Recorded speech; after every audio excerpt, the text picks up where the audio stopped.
بەناوی خۆی بەخشندە و میهرەبان دانیشتنەکەمان بەناوی گەلی کوردستانەوە دەست پێکەین خولی چوارەمی هەڵبژاردن ساڵی دووهەم دانیشتنی ژمارە 15 ڕۆژی دانیشتن 16/6/2015 بەرنامەی کار بەپێی حکومەکانی بەرگەیەکی مادەی 20 لە پەیڕەوی ناوخۆی پەرلەمانی کوردستان عێراق ژمارەیەکی ساڵی 1992 هەموارکراو دەستەی سەرۆکایەتی پەرلەمان بڕیاری داکاتی دانیشتنی ژمارە 15 خولی بەهارە لە خولی هەڵبژاردننی چوارەمی پەرلەمان لە کاتژمێر 11 پێشنیوەڕۆ ڕۆژی سێشەممە ڕێکەوتی 16/6/2015 بێت و بەرنامەی کاری دانیشتنەکە بەم شێوەیە بێت. یەکەم دەنگدان لەسەر مادەکانی 10 11 12 و 13 و هۆکارەکانی دەرچواندن لە یاسای ڕاکێشانی مایان لە ڕێگای قەرزکردن لە هەرێمی کوردستان عێراق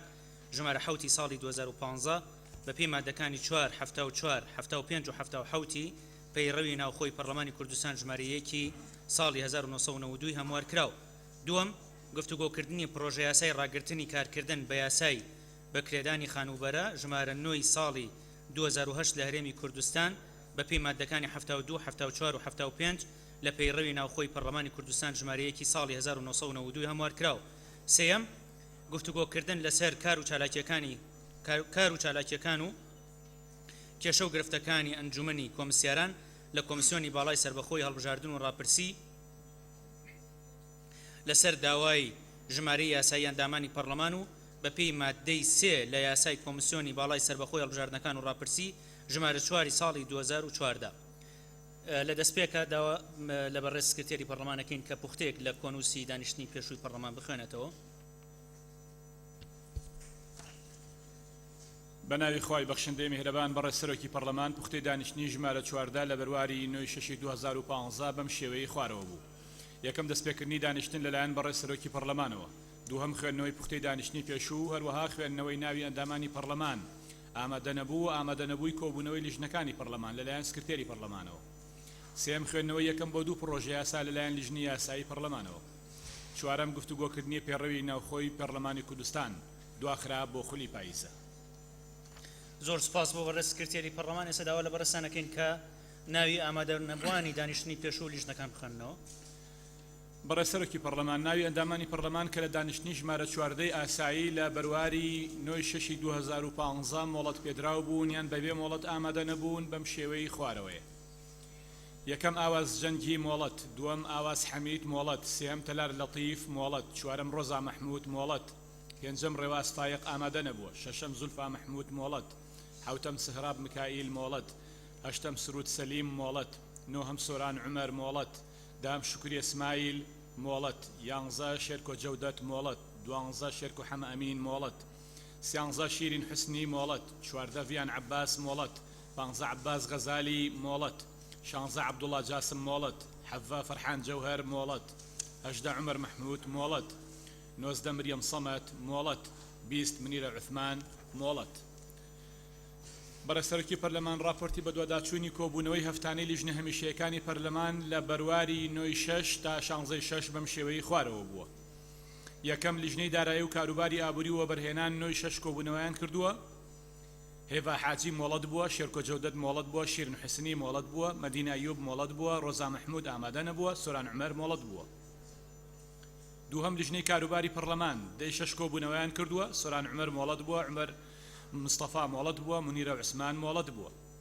سێهەم لیژنەی دارایی و کاروباری ئابووری و وەبەرهێنان 15/6 کۆبوونەوەیان کردووە، عەلی حەمە ساڵح ئامادە نەبووە، مەدینە ئەیوب مۆڵەت بووە، ڕۆزا مەحموود مۆڵەت بووە، سۆران عومەر مۆڵەت بووە. چوارەم لیژنەی ئەوقاف و کاروباری ئاینی 15/6 کۆبوونەوەیان کردووە، جوان ئیسماعیل مۆڵەت بووە. پێنجەم لیژنەی پیشەسازی و زە و سەرچاوە سروشتیەکان 15/6 کۆبوونەوەیان کردووە، ڕۆزا مەحموود مۆڵەت بووە، عەلی حەمە ساڵح ئامادە نەبووە، ڕێواز فایق مۆڵەت بووە. شەشەم لیژنەی کاروباری پێشمەرگە و شەهیدان و قوربانیانی جینۆساید و زیندانیانی سیاسی 15/6 کۆبوونەوەیان کردووە، عەبدوڕەحمان فارس مۆڵەت بووە، عەبدوڵڵا حاجی مەحموود مۆڵەت بووە، یعقوب گورگیس مۆڵەت بووە. حوتەم لیژنەی کشت و کاڵ و ئاژەڵداری و ئاودێری و بەنداوەکان 15/6 کۆبوونەوەیان کردووە، سەرجەم ئەندامان ئامادەی کۆبوونەوەکە بوون. زۆر سپاس بۆ بەڕێز سکرتێری پەرلەمان. ئێستا چینە سەر بەرنامەی کاری دانیشتنی ئەمڕۆمان کە بریتیە بڕگەی یەکەمی بریتیە لە دەنگدان لەسەر مادەکانی 10 11 12 و 13 و هۆکارەکانی دەرچواندن لە یاسای ڕاکێشانی مایە لە ڕێگای قەرزکردن لە هەرێمی کوردستانی عێراق ژمارە حوتی ساڵی 2015 بەپێی مادەکانی 4 74 75 و 77 پەیڕەوی ناوخۆی پەرلەمانی کوردستان ژمارەیەکی ساڵی 1992 هەموار کراوە. بەڕێزان ئێمە لە حوتی 6 2015 راپۆرتێکمان لەلایەن یەکێک لە ڕێکخراوەکانەوە بەدەست گەیشت بوو کە ڕێکخراوی ئینستیتوتی پێیە بۆ پەروەردە و گەشە پێدان. دیارە ئەم ڕێکخراوە لە ساڵی پارە و گرێبەستێکیان لەگەڵ پەرلەمانی کوردستان هەیە، ڕێکەوتنێکیان هەیە کە بە دوواداچوون و چاودێری کاروبارەکانی پەرلەمانەکەن و راپۆرتێکیشیان بڵاو کردوێتەوە لەو بارەیەوە. هەرچەنە لە راپۆرتی پێشووشیان هەندێک بڕگەی باش و هەندێک بڕگەی تێدا بوو کە ڕەنگە وەکو پێویست نەبێ، بەڵام بە سوپاسەوە ئەو راپۆرتی کاڕاستی ئێمەیان کردبوو سەرنجیان ڕاکێشاوین بۆ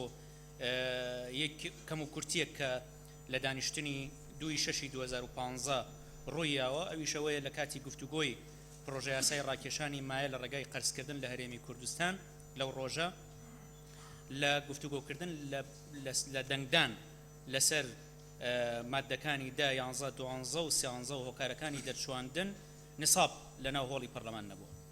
ئەم بابەتە لە دانیشتەکانی پێشووش جێگای مشتومڕی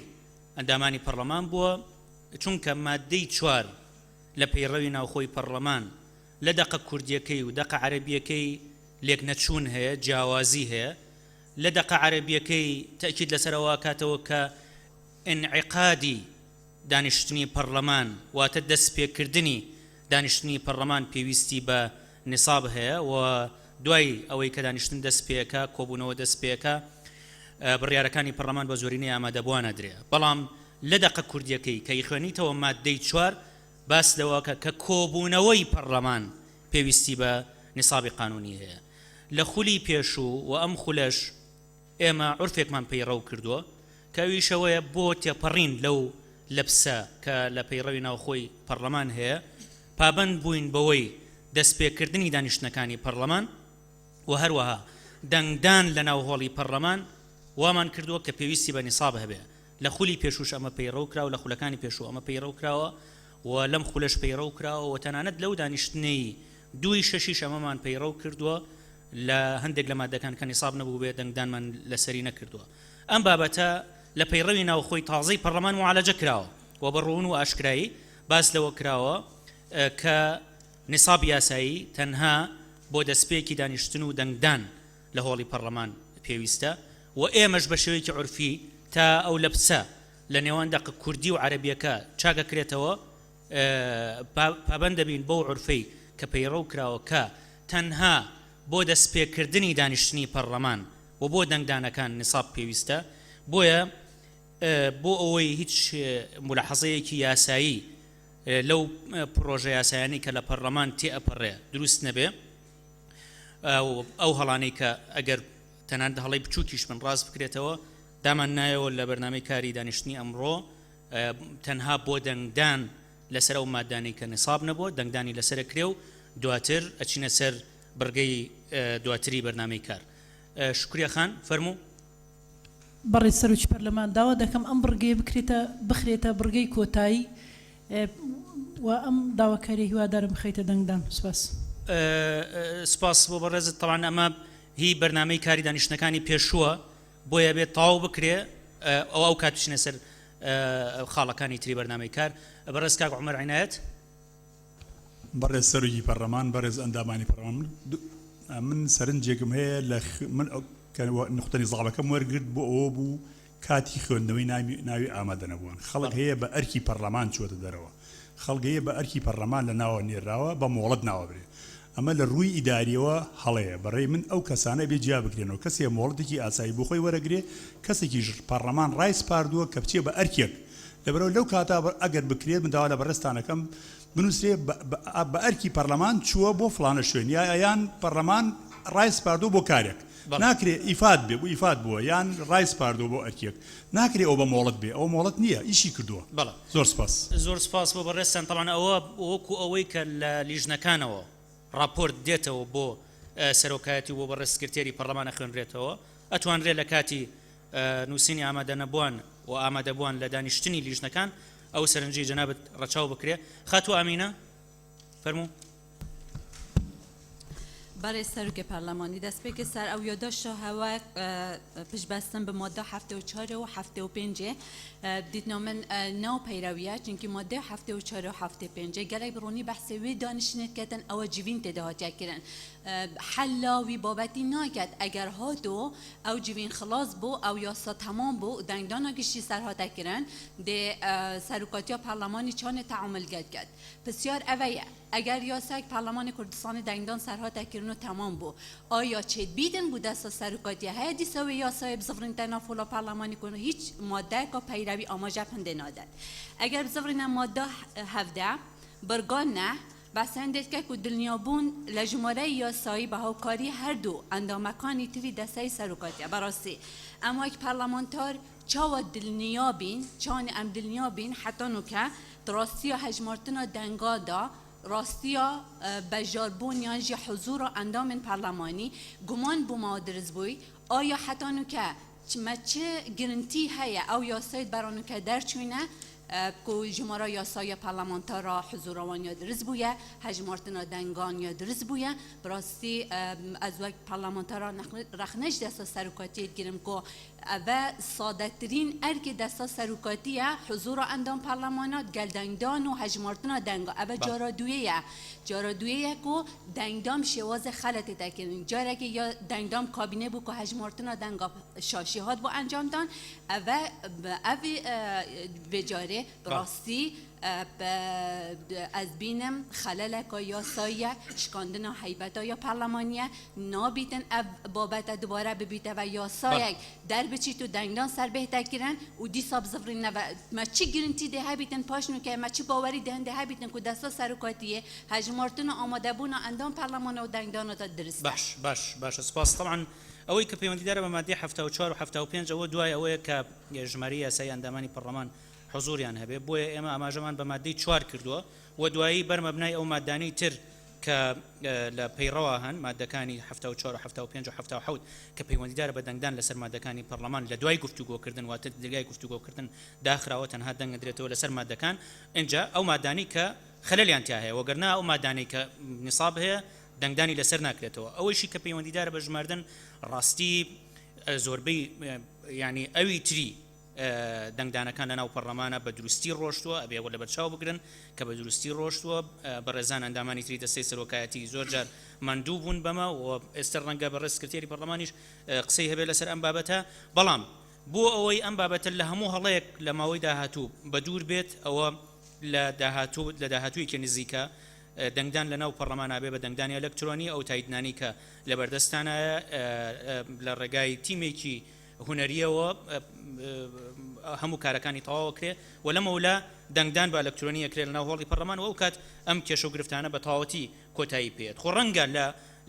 لە کاتی تریژ و لە خولەکانی تریژ هەندێک جار کێشە هەبوو بێ بەڵام تێپەڕیەوە ڕۆشتووە ئێمە نامانەوێ ڕاستە دانەنین بۆەوەی کە کێشەیەک هەبووە خراپە ناو کێشە ڕووبا بەڵام باشتر وایە کێشەکان چارەسەر بکرێ نەک هەروە تێپەڕە بەڕێز سکرتێری پەرلەمان بەڕێز سەرۆکی پەرلەمان سەبارەت بە بژاردننی دەنگەکان لە کاتی تەسوید بۆ هەر پرۆژە بڕیار و یاسایەک وازانم چەندین جار ئەم بابەتە گفتوگۆی لەسەر کراوە قسەکەی ئامینە خان تازەگەریەکی تیان نەبوو تەنها شتێک بوو کە ئەندامانی پەرلەمانی پێشخۆی ئاماژان پێدا من بە ڕەحابەتی سەدرەوە هەموو ڕەخنە و گلەکان قبوڵەکەم وەکو سکرتێری پەرلەمان ئێمە لێرە دەنگەکان کە ئەبژێرین دابەشمان کردو بە دوو کرد بۆەوەی زۆر دقیق بین کەرتی ئەلیف و با کاک دکتۆر جعفەر بەڕێز جەگری سەرۆکی پەرلەمانی بژێرێ و منیش کەرتی ئەم دوو کەرتەی تر ئەبژێرین بۆەوەی دقیق بێ و لێرە کۆیەکەین و ئەوانە بەنسبەت ئامادەبوون و ئامادەنەبوونی ئەندامانی پەرلەمانی کوردستان ئێمە کاتێک کە دەست بە گفتوگۆی هەر یاسایەکەین واتە دانیشتن دەست پێەکەین نیصاب ئێمە تاکید دەکەین لەوەی کە نیصاب هەیە بەڵام بەداخەوە ئەندامانی پەرلەمانی کوردستانن کە لەسەر شوێنەکانی خۆیان نامێننەوە دوایەوەی کەواژووی ئامادەبوونیانەکەن ئەچن ئیسراحە دەکەن یان لە هۆڵەکان نامێنەوە بە تایبەتی ئاگادارن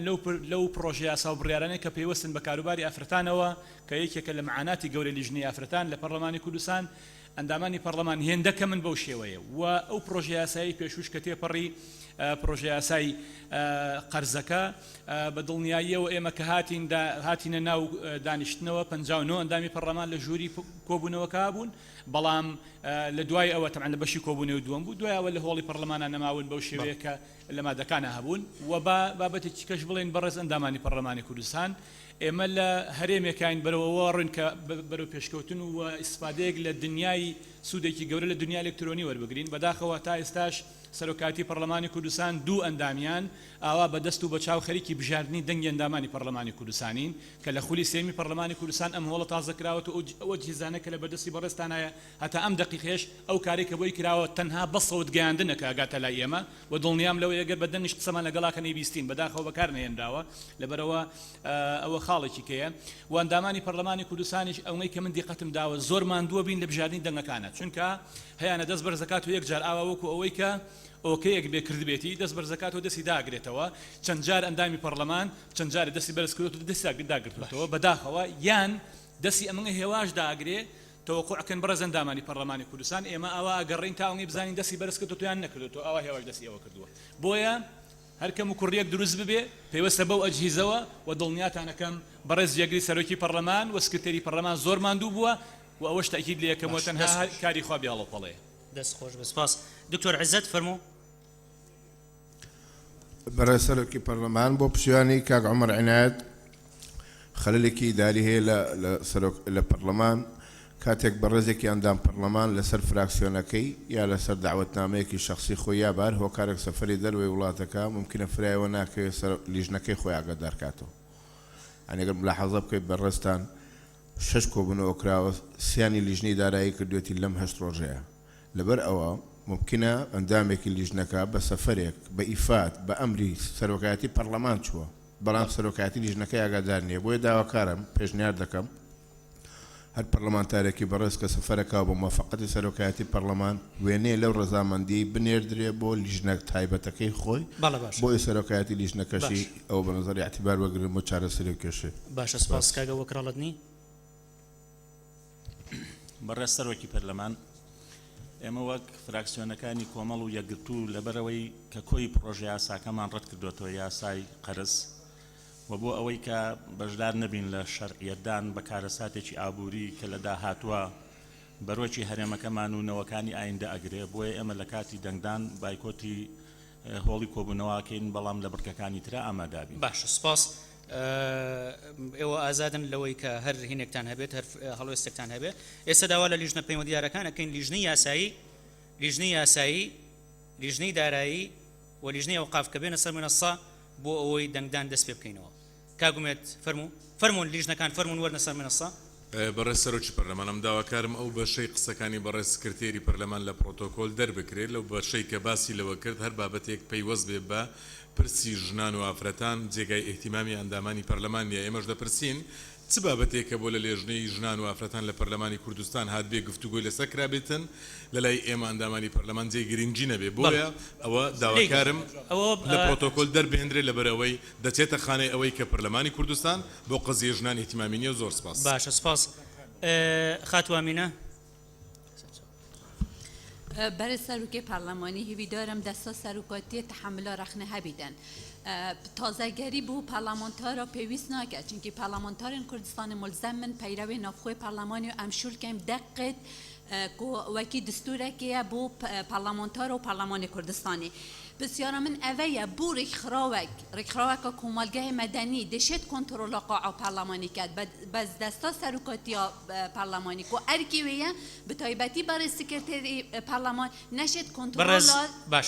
ناخوض پارلمانی بکه یعنی بدن تحمل مسئولیت بهده کردن دیواری باش سپاس طبعا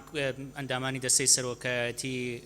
برز جگری سروک و سکرتێری پەرلەمان کۆنتڕۆلی قاعیان کردووە زۆر یعنی تەنها یەک کۆبوونەوە نەکراوە کە ئەم هەڵەیە تیا بووە بەڵکو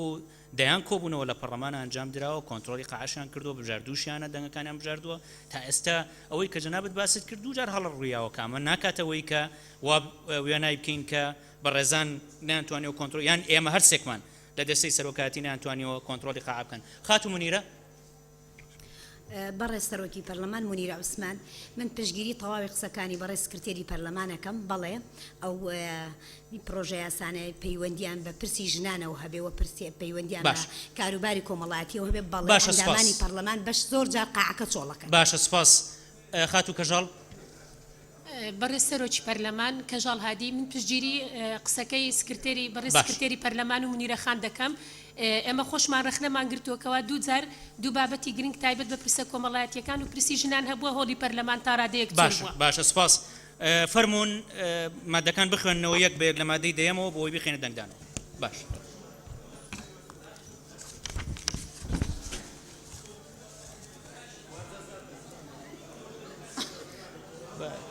بس کە ئەچنە دەرەوە دوای ئەوە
نصاب هەیە هەفتە و حەوت ئەندام پەرلەمان لە ژوورەوەن فەرمونون مادەکان بخوێنەوە مادەی دا مادەیدا بەم شێوەیە دەخوێندرێتەوە دەکرێت ئەو ناکۆکیانەی لە ئەنجامی پیادەکردنی حکومەکانی ئەم یاسایە و ئەو ڕێککەوتن و گرێبەستانەی بەپێی ئەم یاسایە دەبەسترێن چارەسەر بکرێن لە ڕێگای ناوبژیوانی نێودەوڵەتی بە گوێرەی ئەوەی بەرژەوەندی گشتی پێویست دەکات کێ لەگەڵێتی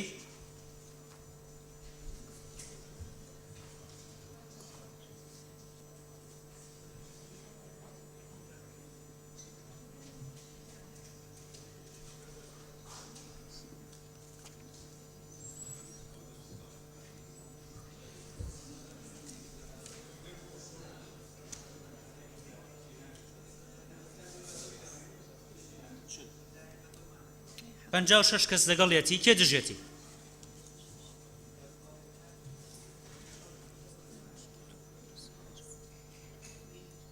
پێنج کەس دژێتی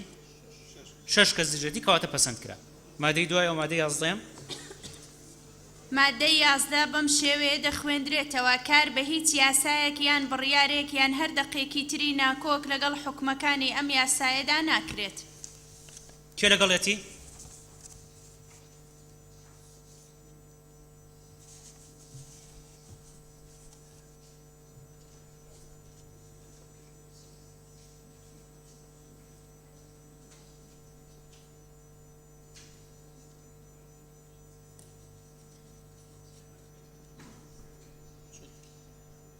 پەنجا و شەش کەس لەگەڵێتی کێ دژێتی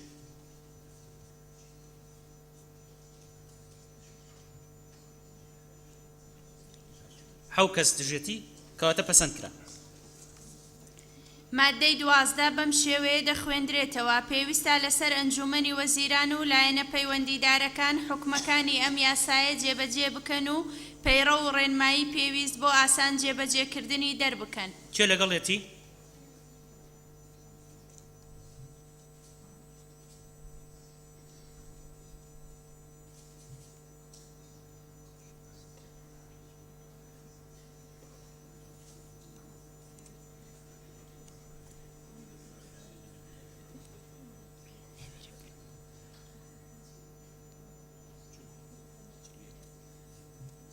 پەنجا و حەو کەس لەگەڵێتی کێ دژێتی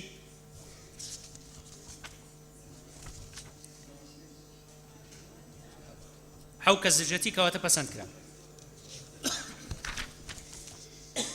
مادەی سێزدە بەم شێوەیە دەخوێندرێتەوە ئەم یاسایە لە ڕێکەوتی بڵاوکردنەوەی لە ڕۆژنامەی فەرمی وەقایعی کوردستان جێبەجێ دەکرێت کێ لەگەڵێتی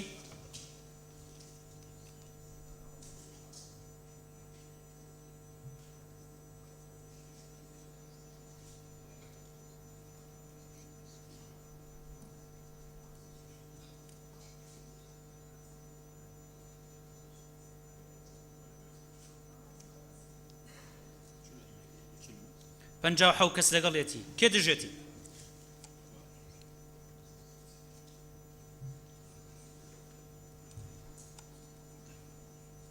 دە کەس دژێتی کەواتە پەسەند کرا هۆیەکانی دەرچواندن هۆیەکانی دەرچواندنی ئەم یاسایە بەم شێوەیە دەخوێندرێتەوە لە پێناو پاڵپشتیکردنی باری دارایی هەرێمی کوردستان و بەردەوامی پرۆسەی گەشەپێدان و پێشخستن بەو شێوەی بەرژەوەندی گەلەکەمان دەستەبەر بکات ئەم یاسایە دەرچوێندرا کێ لەگەڵێتی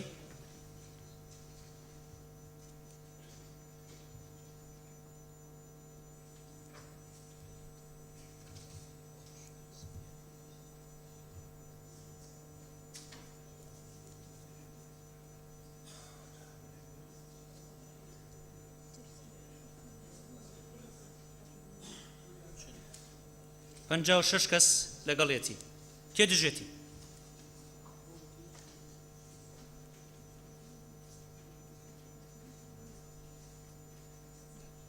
دە کەس دژێتی کەواتە پەسەند کرا کۆی یاساکە کێ لەگەڵێتی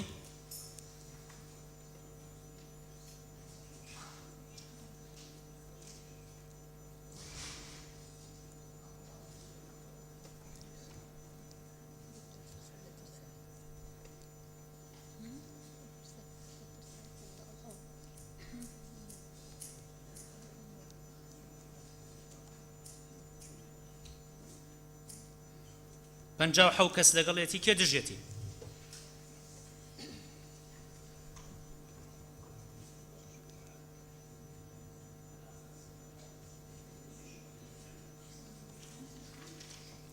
پانزە کەس دژێتی کەواتە پەسەند کرا زۆر سپاس بۆ لیژنەی دارایی ئەتوان بگەڕێنەوە شوێنەکانی خۆتان لیژنەی یاسایی لەسەر منەسەب بمێننەوە بۆی بەرگەی دووەم لە بەرنامەی کار بەڕێوە بەرین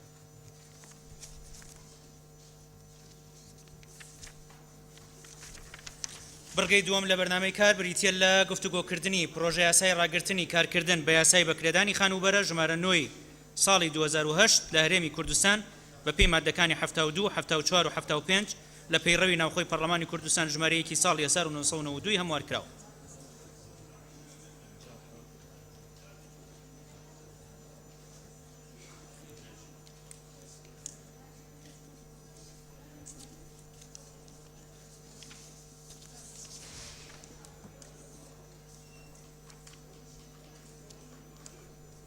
فەرموون لیژنەی یاسایی ئەسڵی پرۆژەکە و راپۆرتی خۆتان لەسەر پرۆژە یاساکە بخەنەوە بەڕێسەرۆکی پەرلەمان پرۆژە یاسای ڕاگررتنی کارکردن بە یاسای بەکرێدانی خانوبەرە ژمارە 9 ساڵی 2008 لە هەرێمی کوردستان داش عێراق مادەی یەکەم کارنەکردن بە حکومەکانی یاسای بەکرێدانی خانوبەرە ژمارە 9 ساڵی 2008 درێژ دەکرێتەوە بۆ ماوەی 2 ساڵ تا 15 حوتی 2007 مادەی دووەم کارنەکردن بە بڕیاری ژمارە 220 ساڵی 2001 مادەی سێەم پێویستە لەسەر ئەنجومەنی وەزیران و لایەنە پەیوەندیدارەکان حکومەکانی ئەم یاسایە جێبەجێ بکەن مادەی چوارەم ئەم یاسایە لە ڕۆژی بڵاوکردنەوەی لە ڕۆژنامەی فەرمی وەقایعی کوردستان دەچێتە بواری جێبەجێکردنەوە هۆیەکانی دەرچوونی ئەم یاسایە بەهۆی ئەم یاسایە کێشەی کۆمەڵایەتی لە نێوان کرێچی و خاوەن مڵک دروست دەبێت تا کاتێک هەموار دەکرێت کارکردن بە حکومەکانی ئەم یاسایە ڕادەگیرێت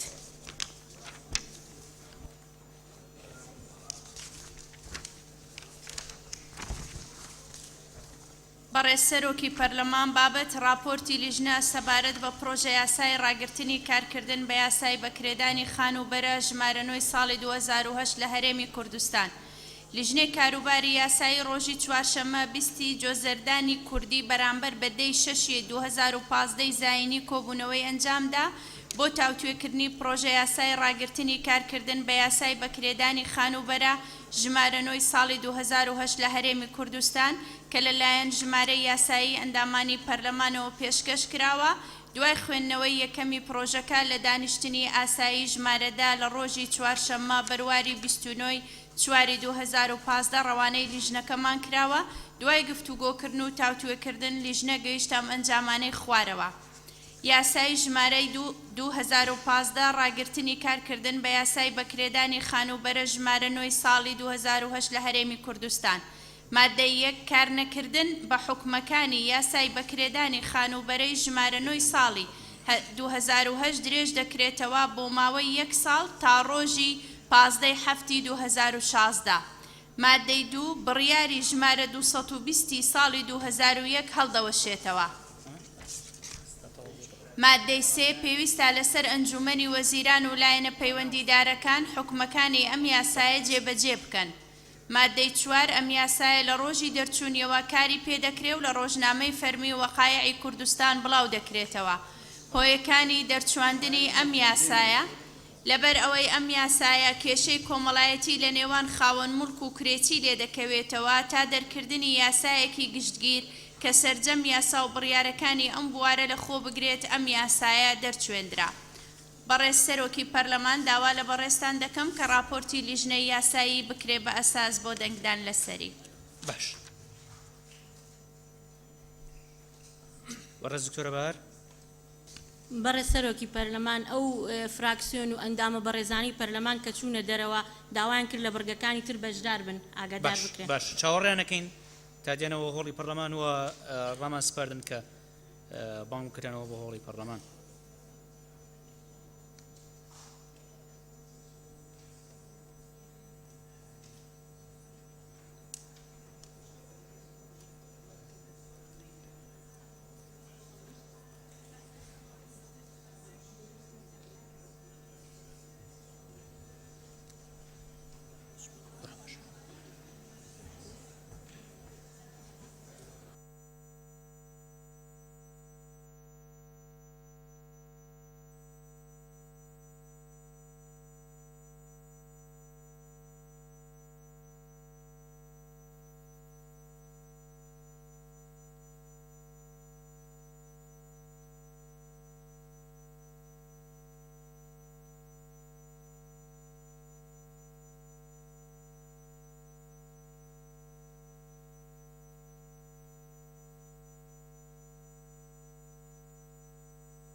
کاک عمر نقطەی نظامیت هەیە فەرموو. بەڕێز سەرۆکی پەرلەمان لەو پێڕەوانیە چاوەڕێی خەڵک بێژوە ئێستا دەست بەکارانە ئەوان خۆیان داوایەوەیان کرد کە ئێمە فڕۆزە خۆیان متابعین ئەو قاعدە وای ڕاست ئێستا دەست پێکەینەوە لەوە دەست پێکەینەوە لیژنەی یاسایی داوایەوەیان کرد کە راپۆرتەکان بکرێ بە بنەما چێ لەگەڵەوەی راپۆرتەکان بکرێ بە بنەما راپۆرتی لیژنەی یاسایی.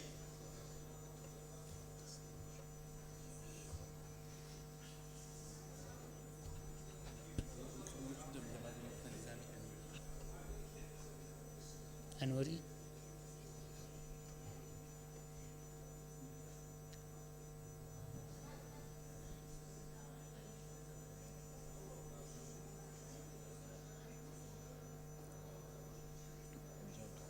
پەنجاو دوو کەس لەگەڵێتی کێ دژێتی کەس نییە دژی بێ کەواتە پەسەند کرا. کاک گۆران نقطەی نظامی باش بەڕێزان لیژنەی یاسایی پێشتر تەوزیحتان پێدەن لەسەر راپۆرتەکەی کە نووسیوانە لەسەر پرۆژە یاساکە و بڕگەکانی پرۆژە یاساکە بۆ ئێمە ئاسانکاریە کات بۆ وتوێژەکان لەسەر بەرگە و مادەکانی یاساکە. فەرموو. بەڕێز سەرۆکی پەرلەمان تەوزیحەکەی من وەک سکرتێری لیژنە لەسەر ئەوەیە ئێمە لە کۆبوونەوەیە بەڕێز کاگە نۆرمان ئاگادار نەکردبەوە بۆیە بەڕێزی ئیمزای نەکردێ بۆی ئاگادار. باشە سپاس. بەڕێز دکتۆرە بەهار. بەڕێز سەرۆکی پەرلەمان بۆ ئەوەی زۆرتر لەبەر چاوی ئەندامانی بەڕێز ڕوون بێ کە بۆچی داوای ڕاگرتن بەو یاسایە دەکەین و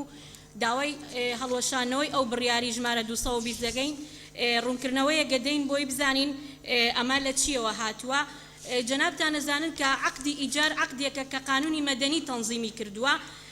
بەڵام لە دواییدا کە قانونێکی خاص دەردەچێت بە ئیجاری عقار لە ژمارە 87 ساڵی 79 ئەو کاتە الخاص يقيد العام واتا عقد إيجاري عقار خاضع أبي بو قانون خاصك كبريتية لقانوني إيجاري عقار ژمارە 87 ساڵی 1970 بەڵام ئەم یاسایە کە هاتووە بۆ ئەوەی لە جیاتی بەڵانسێک ڕاگرێ لە نێوان مستەجیر و مؤجیر کە هەردوو لایانی عقدی ئیجارن هاتووە زۆرتر بەڵانسەکەی لە جیاتیەوەی هاوسەنگیەکە لە عەدالەتە لە نێوان هەردووکیان ڕاگرێ هاوسەنگیەکەی بەلای مستەجیر ئاشکاندۆتەوە بە جۆرێک کە مؤجیر بە هیچ شێوەیەک بۆی نییە مستەجیر دەربکات لە ئەو شوێنەی کە داوێت تێ بکرێ هەتاوەکو ئەگەر خۆی بە ئیرادەی خۆی چۆڵی نەکا مادام مستەمرە لە پێدانی کرێکەی. ئەمە وای کردووە کە جۆرێک لە تێکچوونی هاوسەنگی لە نێوان مستەجیر و مؤجرە هەبێ لە ڕەتفعلی ئەمەدا کە هەستی پێکراوە لە تەطبیقاتی مەحاکمەکان و لە تەطبیقاتە لە ڕەتفعلی ئەمە چەند بڕیار و یاسایەک دەرچووە بۆ چاکردنەوەی ئەم بەڵانسا بەڵام ئەو بڕیاران و یاسانەی کە دەرچوون لە جیاتیەوەی بەڵانسەکە چاکاتەوە هاوسەنگیەکە چاکاتەوە ئەم جارە هاوسەنگیەکەی بەلای مؤجر ئاشکاندۆتەوە. یاسای ژمارە 9 ساڵی 2008 کە ئێستا ئێمە داوای ئەوە ئەکەین کە کارکردن پێی ڕابگیرێت هاوسەنگی عەدالەتەکەی وا تێکداوە کە ئەم جارە عەقدی ئیجاری کردوتە عەقدێکی ئیذعان. بەڕێزان عەقدی ئیذعان واتە یەکێک لە تەرەفەکانی عەقدەکە بە تەواوەتی ئیرادەی نییە ئیرادەکەی تەسلیمی ئەوەی بەرامبەر ئەبێ. لێرەدا بەپێی ئەم یاسایە گەڕاوەتەوە بۆ قانونی مەدەنی بەپێی قانونی مەدەنی هەر کاتێک مؤجر مدەی عەقدەکەی تەواو ببێ بۆی هەیە بەبێ هیچ شتێک مستەجیر دەربکات کە ئەمەش وای کردووە ئەم بڕیارە لە ساڵحی مستەجیر نییە لە ساڵحی کرێنشینەکان نییە وای کردووە کە خاضع بن بۆ ئیرادەی مؤجیر واتە صاحب مڵکەکان. هەر لە نەتیجەی ئەوەی کە ئەم بڕیارە بەو شێوەیە بەڵانسەکەی تێکداوە ئەم یاسایە بڕیاری ژمارە 220 ساڵی 2001 کە ئێمە داوای هەڵوەشانەوەی ئەەکەین ئەوە لە ئیدارەی سلێمانیە دەرچووە کاتێکە قانونی ژمارە 9 دەرچووە لە یەکێ لە بڕگەکانیە ئەڵێ کار بە هیچ یاسا و بڕیارێک ناکرێت پێچەوانی ئەمە بێ مەفروض بوو ئۆتۆماتیکی بڕیاری ژمارە 220 ساڵی 2001 هەڵبوەشێتەوە بەڵام کێشەکە لەوەیە کە لە ئیدارەی سلێمانی لە مەحاکمی سلێمانی ئیشی پێکراوە لە مەحاکمی هەولێر ئیشی پێ نەکراوە و ئێمە لەگەڵ کاک ئەبوبەکر هەڵەدینی و لەگەڵ بەڕێز سەلارخان دراسەیەکی زۆری ئەم مەوزوعەمان کردووە لەگەڵ مەحاکمەکانی سلێمانی کۆبووینەتەوە پرسیاری ئەومان لێ کردوون ئەساسی قانونی کارکردنتان بە بڕیاری ژمارە 220 چییە ئەوان ئەڵێن نووسراومان بۆ هاتووە لە لیژنەی یاسایی خولی پێشووی پەرلەمان کە ئێمە کار بەوە بکەین لە کاتێکدا کە ئەمە یاسایی نییە لیژنەی یاسایی بۆی نییە یاداشتێک یان نووسراوێک بک بڵێ کار بەو بڕیارە بکەن بۆیە سەرڕای ئەوەی کە ئەمە دوو ئیدارەی سیمای دوو ئیدارەیە لە هەولێر کاری پێ ناکرێت و لە سلێمانی کاری پێکرێت ئەساسە قانونیەکەشی ئەساسێکی قانونی تەواو نییە بۆیە ئێمە داوای هەڵوەشانەوەی ئەو بڕیارەشمان کردووە بەڵام ئەمانەی کە ئێمە داوامان کردووە ئەمانە هیچی حەلی تەواوی کێشەکە ناکە ئێمە کێشەیەکمان هەیە پێویستە لەسەرمان کە هاوسەنگی و عەدالەت بگێڕینەوە بۆ هەردوو لای مستەئجیر و مؤەجیر بۆیە لەو ڕوانگەیەوە ئێمە بەڕێز کاک ئەبوبەکر هەڵەدنی بەڕێز تەلارخان لەگەڵ یانە بەردەوام لەسەر خەتین لەگەڵ خەڵکی مختەس لەگەڵ حاکمە بەڕێزەکان و گەڵاڵەی پرۆژەیەکمان کردووە کە پرۆژەیەک یاسایەکی تایبەت دەرکەین بە ئیجاری عەقارەوە هەتا ئەو کاتە وەکو حەلێکی کاتی وەکو پاراستنی مەساڵحی کرێنشینەکان ئێمە داوای وەستاندنی کارکردن بە یاسای ژمارە 9 ساڵی 2008 و هەڵوەشانەوەی بڕیاری ژمارە 220ەکەین چکەوە گوتمان ئەوە لە ڕووی یاساییەوە نابێت کاری پێ بکرێت. سپاس. زۆر سپاس. ڕوونکردنەوەی ترتان نەما لیژنەی یاسایی فەرموو تەلارخان. بەڕێز سەرۆکی پەرلەمان من وێڕای پشتگیری لە قسەکانی دکتۆرە بەهار ئەو یاسایی کە ئێستا یاسای ژمارە 9 بۆتە گرفتێکی تەواو لە بەردەمی دادگاکانە لە ڕووی جێبەجێکردنەوە چونکە هەموو کاتێک چەند گرنگە یاسا دەرچێ ئەوەندە گرنگە جێبەجێکردنەکەی ئەم تەناقوز و تەعاروزە لە بینی یاساکانە وای کردووە نەمافی خاوەن مڵک پارێزرابە نەمافی کرێچێکە گرفتی تەواوی دروست کردو بۆ دادگاکانیش هەتا لە کاتی جێبەجێکردنە بۆیە ئەگەر هاتوو ئەو ڕاگرتنە بە شێوازێوێ بەڵام من لەگەڵ ئەوەیان ئەو شێواز لە ساڵ کەمتر نەبێت لە ساڵ کەمتر نەبێ نەک تا ینی 15 حوتی 2016 بەس لە ساڵ کەمتر نەبێ چونکە وەکو دکتۆرە بەهار ئاماژەی پێکرد لە ئێستایە کار لەسەر ئەوە کراوە کە ئەو پرۆژەیە گەڵاڵەیە وەکە ئەوەی نەماوە کە ئامادە ئەکرێ و ئیمزای بۆ کۆکرێتەوە بۆی ئێمە بتوانین هاوسەنگێک دروستکەین چونکە ئیشکردنی سلەیمانی و مەحاکمی سلێمانی و دەوروبەری سلێمانی لەسەر مادی 220 وای کردووە شێوازە ئیشکردنێکە بێت لەسەر ئەو یاسایە و لە هەولێری دۆک بە شێوازێکی کە ئەمە لە کاتی وەستانی 220 و لە کاتی وەستانی ئەو یاسا ژمارە نۆکەش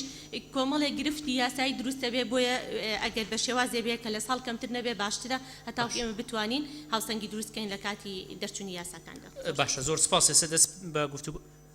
بەڕێز دکتۆرە ڤالا. بەڕێز سەرۆکی پەرلەمان بەڕێز دکتۆرە بەهارەوە بەڕێز تەلارخان لە لیژنەی یاسایی لە لیژنە تەخویل کراون کە بە دوادا چوون بۆ ئەو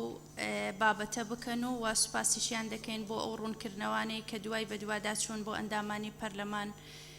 ڕوونیان کردەوە بەڵام تێبینی لەسەر یاسای بەکرێدان بە شێوەیەکی گشتی بۆ ئەندامانی پەرلەمان ڕوون دەکەینەوە کە ئەوەیە بەگشتی یاساکان هێشتا نەفەسی ئیشتراکیان پێوە دیارە کە کاتی خۆی یاساکە پشتی بێبەستووە تا بە فەلسەفەی ئیشتراکی کە تێیدا قورسایی بۆ دابینکردنی مافی نیشتەجێبوون بۆ هاوڵاتیان تەحویل کراوە بۆ ئەستۆی دەوڵەمەند و خاوەن مڵک و خانووەکان بۆیە هەموارکردنەکان کە کراون تەنها ڕوتوشی ئەم ڕوانگەیەیان کردووە بەپێی ئەوەی کاتون بوونی کێشەی کرێچی و قوڵبوونەوەی کێشە کۆمەڵایەتی و ئابوووریەکان کە لەم دەواازەیەوە سەرچاوی گرتووە کەمی بکەنەوە بۆیە ئێمە لێرە کە ئەم یاسایە ڕادەگرین یاخود ئەو هەمواری ئەو یاسایە ڕادەگرین بەڵام تەنها ماوەی ساڵێکمان داوە بە لیژنەی خۆمان کە لیژنەی یاساییە لە ماوەی ئەو ساڵە لەگەڵ کەسانی پسپۆر تاوتوێی ئەو بابەتە بکەین و بتوانین بە زووترین کات هەمواری ئەو یاسایە بکەینەوە بە شێوەیە کە بتوانین تەوازن ڕابگرین لە نێوان بەرژەوەندی هەردوو لا هەم بەرژەوەندی کرێچی هەم بەرژەوەندی خاوەن مڵکیش. زۆر سپاس. زۆر سپاس. ئێستا دەست بە گفتوگۆکەین تکایە مادەی یەک عەفو ناونیشانی پرۆژە یاساکە بخوێننەوە بۆ ئەوەی بیخێنە گفتوگۆ. ڕاگررتنی کارکردن بە یاسای بەکرێدانی خانوبەرە ژمارە 9 ساڵی 2008 لە هەرێمی کوردستان. کە قسەی هەیە لەسەر ئەم مادەیە؟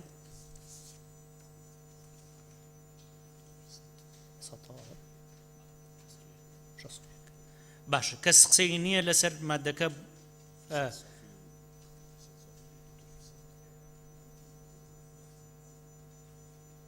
دکتۆر فرسە سۆفی فەرموو. بەڕێز سەرۆکی پەرلەمان لە ڕۆژی 21 نۆی 2014 راپۆرتێکم لە پەرلەمان پێشکەش کرد وەکو بیرۆکە باسی ئەو کێشەیەم کرد کە ئەمە کێشەیە کە سەر هەڵدەداتەوە ئێستاش دەمەوێت لە عنوانی ئەو قانونەی کە ئێستا ڕای دەگرین دەست پێ بکەم لە کە تێیدا هاتووە ڕاگررتنی کارکردن بە یاسای بەکرێدانی خانوبەرە ژمارە 9 ساڵی 2010 لە هەرێمی کوردستان ئێمە لەم یاسایە کێشەمان بە تەواوی لەگەڵ یەک مادە هەیە کە مادەی یەکەمە لە مادەی یەکەمی یاسای ژمارە 8 ساڵی 2009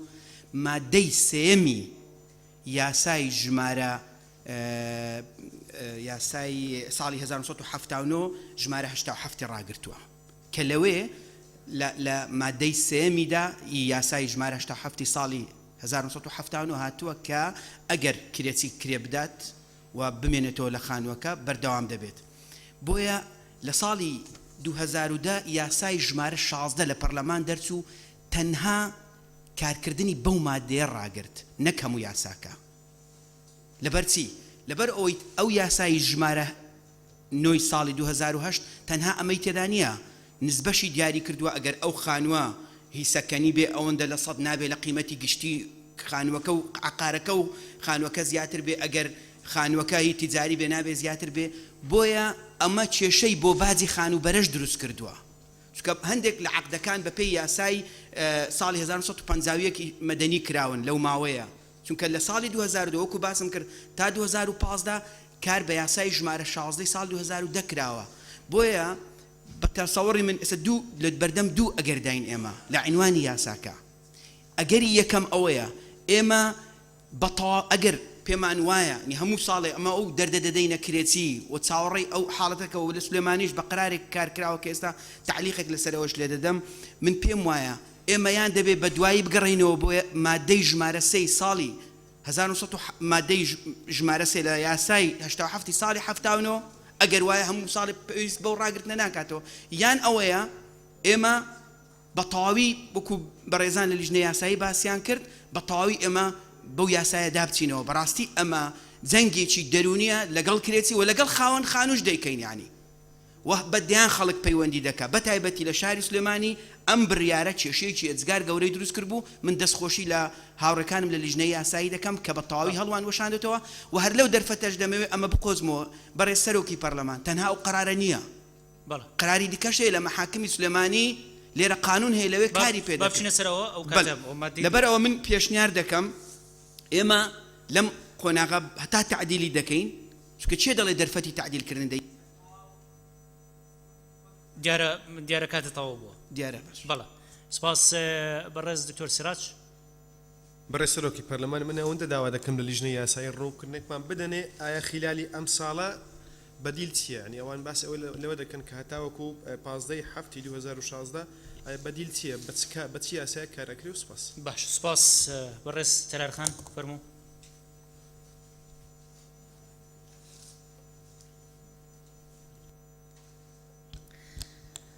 بەڕێز سەرۆکی پەرلەمان ئێمە دوای ڕاگررتنی ئەم یاستا ژمارە 9 کە ئەگەر لە ساڵ زیاتر نەبێ لە ئێستا گەڵاڵی پرۆژەیە کراوە لەگەڵ لیژنەی یاسایی و هەروەها لەگەڵ کۆمەڵە لە دادوەری بەڕێزەکان و هەروە ئەو لیژنە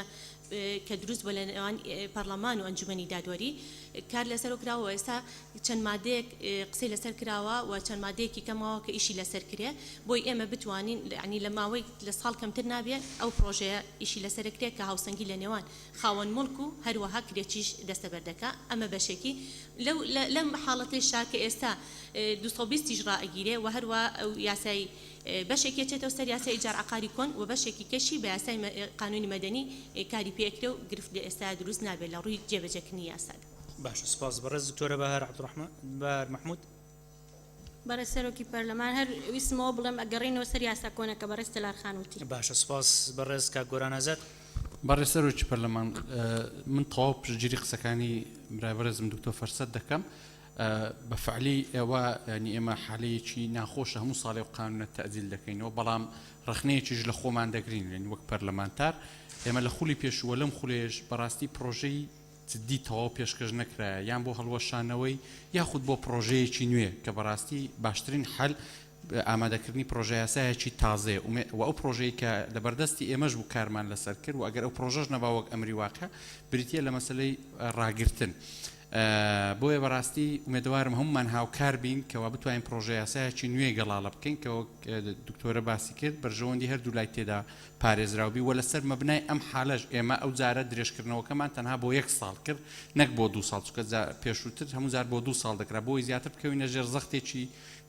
کاتەوە بتوانین ئەم جارە بە پرۆژە یاسایەکی نوێ ئەم مەوزوع کۆتایی پێبینین و سوپاس سپاس جاب کەواتە بیخوێننەوە بۆی بیخێنە دەنگەوە ڕاگررتنی کارکردن بە یاسای بەکرێدانی خانوبەرە ژمارەنەوەی ساڵی 2010 لە هەرێمی کوردستان.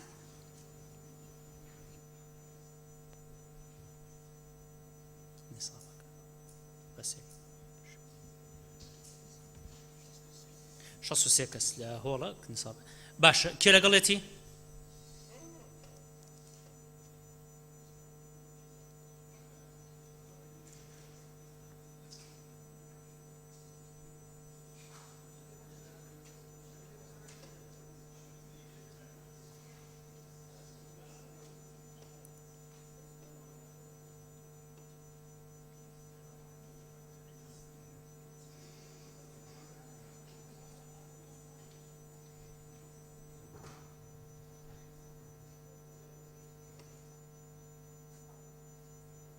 چلو هەشت کەس دەگەڵێتی کێ دژێتی؟ کەس نییە کەواتە پەسەند کرا. مادەی یەکەم مادەی یەکەم کارنەکردن بە حکومەکانی یاسای بەکرێدانی خانوبەرەی ژمارەنەوەی ساڵی 2010 درێژ دەکرێتەوە بۆ ماوەی 1 ساڵ تا ڕۆژی 15 2016. کێ قسەی هەیە لەسەر مادێ؟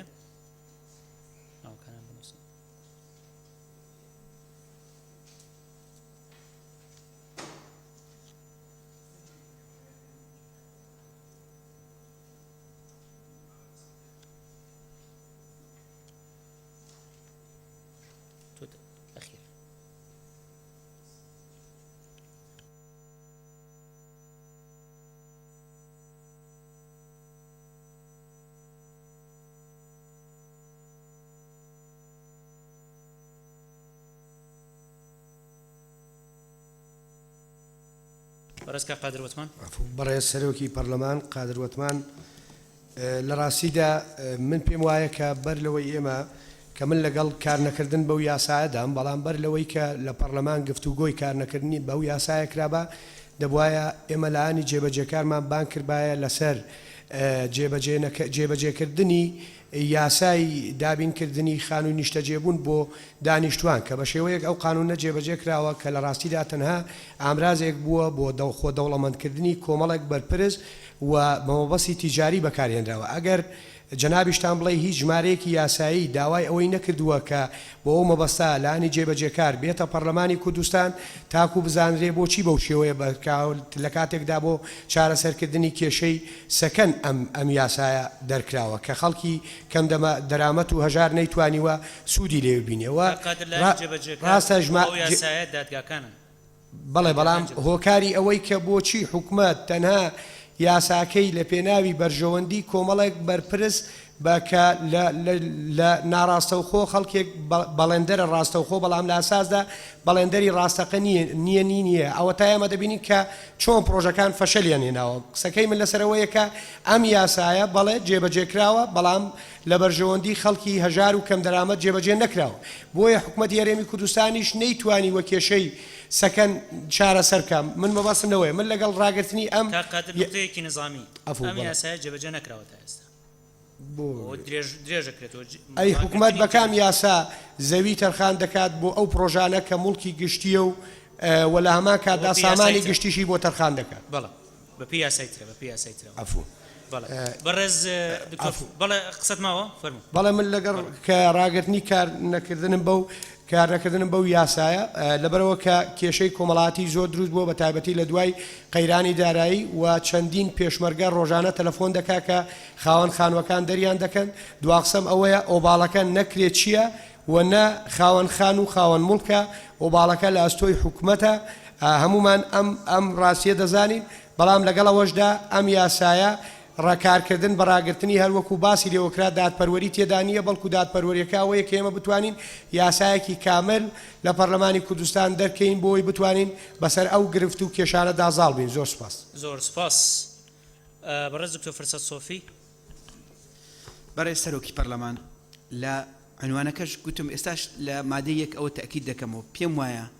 ئێمە کێشەمان لەگەڵ مادەکانی تری یاسای ژمارە 9 ساڵ 2008 نییە. ئێمە تەنها کێشەمان لەگەڵ مادەی یەکەمی یاسای ژمارە 9 ساڵ 2008ەیە.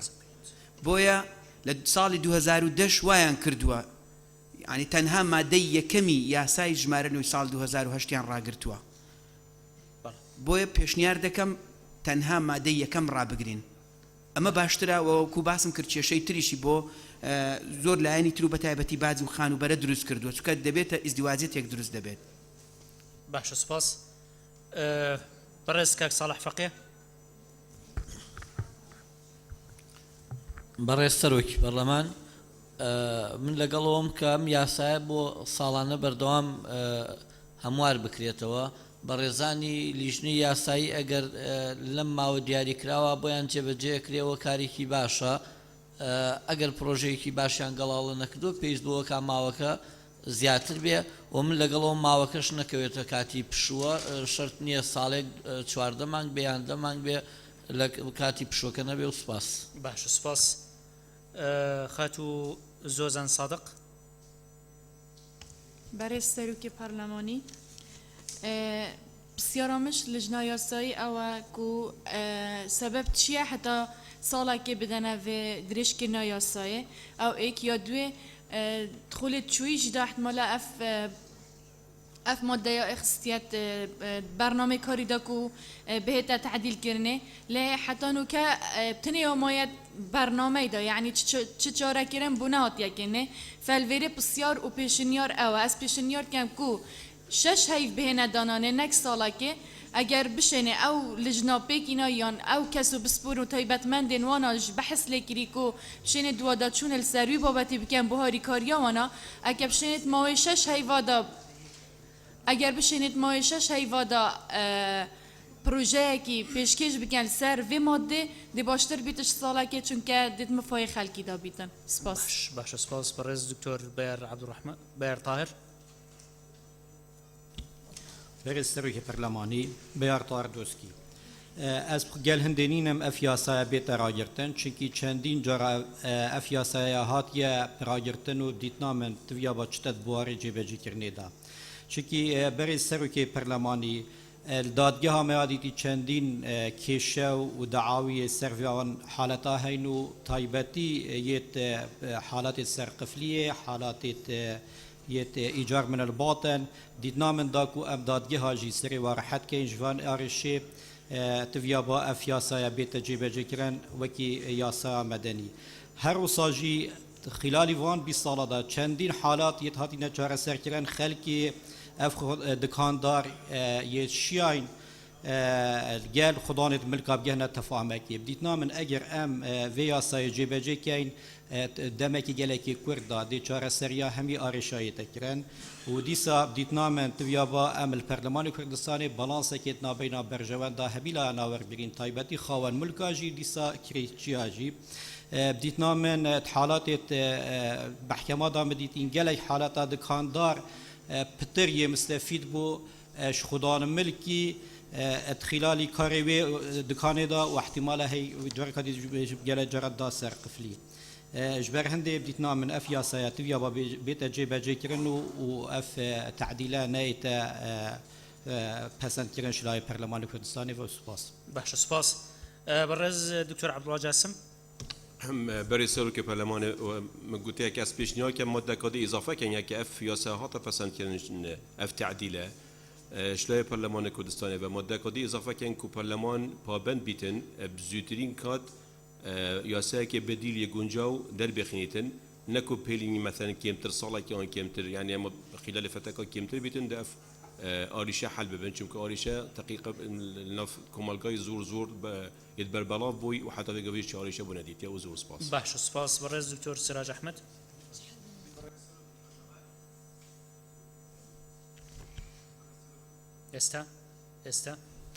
بەڕێ سەرۆکی پەرلەمان من داوا دەکەم لە حاڵەتێک ئەمە یاسایەک ڕابگرین ئەگەر ئەتوو ئەڵتەرناتیڤت پێبی بەدیلت پێبی ئەمە تا ساڵێک ڕابوەستین هەتاوەکو یاسایەکی نوێ دەرەکەین بەڕاستی ئێمە تووشی بەڕای من تووشی لەوانەیە هەندێک کێشەبین سبینێکە نتوانین خۆمانی لێ خلاصکەین جا من پێشنیار دەکەم ساڵێک بۆ حازری پرۆژە یاسایەک زۆرە یان بۆ هەموارکردنەوەی زۆرە على الأقل بدو سێ مانگ بتوانیتن ئەوەی لیژنەی یاسایی باز دەکرێتن خۆمانی لێ خلاصکەین تەسەوڕەکەم هەر بابەتێک بیتن بە دوو مانگ بە سێ مانگە هەوڵەکان چڕکەینەوە خۆمانی لێ خلاصەکەین بەڕای من ساڵێک زۆرە و پاشن ئەوەش ڕانەگیرێ هەتاوەکو ئەو پرۆژە یاسایی ئەوان وا خەریکن تعدیلیەکەن ئەو کاتە ڕاگرتنەکە دەست پێ بکەوە لەبەر ئەوەی من وا تەسەوڕەکەم تووشی کێشەیەکە بین لەوانەیە نتوانین خۆمانی لێ خلاصکەین و سپاس بەڕێز دکتۆر شێرکۆ حەمە ئەمین بەڕێز سەرۆکی پەرلەمان فەلسەفەی دەرکردنی یاساوەیە کە زۆرترین خەڵک سوودمەند بێ لێی و علاقەکە بە زۆرە تەنزیم کاکە لە قازانجی زۆرینەی خەڵکا بشکێتەوە بە پێوەی کە بە ئێمە گەشتووە بە تایبەتی لە پارێزگای سلێمانی و ڕەنگە هەر لەسەرەوە بنەمایەش لە خولەکانی پێش و ڕاگیراوە لە کاتی جێبەجێکردنی ئێمە بەشێکی زۆری خەڵک لێی زەرمەند دەبێ کەمینەیەک لێی سوودمەند دەبێت بۆیە لە ڕاستیە من لەگەڵ ڕاگرتنەکەیام و بەڵام لە هەمان کاتە بۆەوەی تۆ با بڵین ئەوەی کە باسەکرێت خاوەن مڵکەکانیش لێی سوودمەند بن بۆیە وەکو بەڕێزان لە لیژنەی یاسایی ژووتیان لەو ماوەی کە خۆیان جوهدی باشی لەسەر بکەن بتوانرێ هەموارێکی باش یاسایەکی گونجاو پێشکەشکرێت وایە بۆیە من لەگەڵ ڕاگرتنیم و هیچ بۆشاییەکی یاسایی هیچ خەلەلێکیش دروست ناکە لە بەرەوەی لە بنەمادا ئێستا خۆی کارکردن بەم یاسایە ڕاگیراوە ینی واتە ئێستا دادگاکان خۆکار بەمە ناکەن تا ئەگەر ئێمە قەرارماندا ڕایگرین ئیتر بۆشایی یاسایی دروست بێت و کێشەی گەورە دروست بێت لە بەرەوەی خۆی ئێستا کاری پێ ناکرێت لە شوێنەکانە و هیچ کێشەیە بۆ دروست نابێ و من لەگەڵ ڕاگرتنەکەیام بەڵام وەکو ئەو بەڕێزانە خۆشیاوتیان بتوانن بە یاسایەکی باش لەو ماوە ئامادە بکەن بۆی دەنجی لەسەر بدرێت و سپاس زۆر سپاس بەڕێز کاک سەلار مەحموود بەڕێز سەرۆکی پەرلەمان لە ئەساسا دەرکردنی ئەم یاسایە لەگەڵ بەرکاربوونیدا گرفتی لە ڕێگەی دادگاکانەوە بۆ دروست بووە و لە بنەماشەوەکو کاگۆران ئاماژەی پێکرد ڕێکشێنی یاسایی بەدیلی جەزری بۆ دانەندرا ئێمە ئەم یاسایەمان ڕاگرتووە بۆ ساڵێک ڕامانگرتووە لە 15 جارێکی تر بەرکارە بێ جارێکی تر کێشە بۆ دادگاکان و خەڵکی تریش دروستە بێ بۆیە لە مادە یەکەمدا کە نووسراوە تاوەکو 15/2016 ڕابگیرێ فقرەیەک ئاماژە پێ بکرێت لەو ماوەیەدا یاسایەکی گشتگیر لە پەرلەمانی کوردستانەوە دەربگرێ تەواوی ئەو یاسا و بڕیارانەی کە لەو بارەوە دەرکردوون پڕ بکاتەوە بۆی ئێمە گەرنتی ئەوە بکەین بۆ ساڵی داهاتوو جارێکی تر لە بەرنامەی کاردا ئەم پرۆژە یاسایە و ڕاگررتنی کارکردن بە یاسای ژمارە 9 نایەتەوە ناوهۆڵی پەرلەمان و مناقەشە بکەین چونکە من بەو ئەمرێک کە لە پەرلەمانی کوردستان بووم ئەمە چوارەمین جارە ئەم بابەتە درێژ ئەکرێتەوە لە پەرلەمانی کوردستان لە کاتێکا ئیمکانی ئەوە هەیە ئەم یاسایە کە خەلەلی هەیە پەرلەمانی کوردستان هەموارێکی گشتگیر یان یاسایەکی نوێ دەربکاو ئەو یاسایە ئلغا بکاتەوە باشە سپاس لیژنەی یاسایی بەڕێز دکتۆرە ڤارا بەڕێز سەرۆکی پەرلەمان ئیشارە درا بەوەی کە لە ساڵی 2010 تەنها مادەیەک لە یاساکە ڕاگیراوە بەڵێ ڕاستە لە ساڵی 2010 تەنها یەک مادە لە هەمواری یاساکە ڕاگیرا بوو کۆی یاساکە ڕانەگیرا بوو بەڵام لە ساڵی 2012 یاسای ڕاگررتنی کارکردنە بە یاسای بەکرێدانی خانوبەرە واتە هەموو یاساکە ڕاگیراوە و لە ساڵی 2013 دووبارە یاسای ڕاگررتنی کارکردنە بە یاسای بەکرێدانی خانوبەرەوە تا هەموو یاساکە ڕاگیراوە بە ئیسناد لەسەر مەبدەئی ئیستیقراری معاملات لیژنەی یاسایی بڕیاریدا کە کۆی یاساکە ڕابگرێتن بۆ ئەوەی کە مەحاکم لەسەری ڕۆیشتووە لە ساڵی 2012 و لە ساڵی 2013 هەمان پەیڕەو بێتن لەو ساڵش کە ڕای دەگرین بۆیە تەجزیئە یاساکەمان نەکرد بۆ ئەوەی ئیستیقراری معاملات تێک نەدەین لە خەڵکو و هەروها لە مەحاکمیش دەنا پێشتر تەنها یەک مادە ڕاگیرا بوو لە تعدیلەکە بەڵێ ئەوەیان ڕاستە و ئەوەیشی کە پەیوەندی بەوەوە هەیە کە فەقەڕەیەک زیاد بکەین خۆمان پابند بکەین بەڕێزان باس کراوە کە تا ڕۆژی 15/7/2016 کە دەڵێ تەنها ساڵێک ئەمن ڕامگرتووە و لێرانەش لە ڕوونکردنەوەی یەکەممان کوتمان لیژنەی یاسایی بەڵێنمان داوە کە کار بکەین لەسەر ئەو بابەتە بەڵام ئێمە چاوەڕێی ئەندامانی پەرلەمانیش دەکەین کە ئەو بابەتە ببێتە خەمی ئەوانیش و بە زووترین کات پرۆژەیەکی ڕێکوپێکی بۆ ئامادە بکەن و پێشکەش بە پەرلەمانی بکەن بۆ ئەوەی ئێمەش لە لیژنەی یاسایی بە زووترین کات کاری لەسەر بکەین ئەوە جگالەوەی کە خۆشمان کارمان کردووەکو ئەندامانی لیژنەوە کار لەسەر ئامادەکردنی پرۆژەش دەکەین بۆیە ئەگەر ئەسباب موجیبەش بخوێنەوە لەوێش دیارە کە کاریش دەکەین بۆ دەرکردنی یاسایەکی گشتگیر بۆیە ئێمە بە هیچ شێوەیەک لەگەڵەوەی نین کە فەقەڕەیەکی تێدا بێ لەو فەقەڕەیەدا خۆمان ئیلزام بکەین بۆی کە یاساکە دەربکەین لەبەرەوەی مەفهومی مخالف وازحە لە ناو یاساکەدا. سپاس ببورتە لەرخەنناوە نووسی بوو فەرموو بەڵە پاشە فەرموو. بەڕێز سەرۆکی پەرلەمان وەڵا منش هەر لەسەر ئەوەی کە کارکردن یاخۆ ڕاگررتنی تەنها یەک بڕگا یان یەک مادە لەو یاسایە گرفت دروستەکە جارێکی کە و هاوسەنگی ناپارێزە لەبەر لە نێوان خاوەن مڵک و کرێکی و ئیتحافە جارێکە بۆ مافەکانی کرێکی بۆیە زۆ گرنگە ئەم یاسایە کوی یاساکە کاری پێ نەکرێ ئەوەشمان لە یاد نەچێ ئێستا کۆمەڵە گرێبەست کراوە گرێبەست کراوە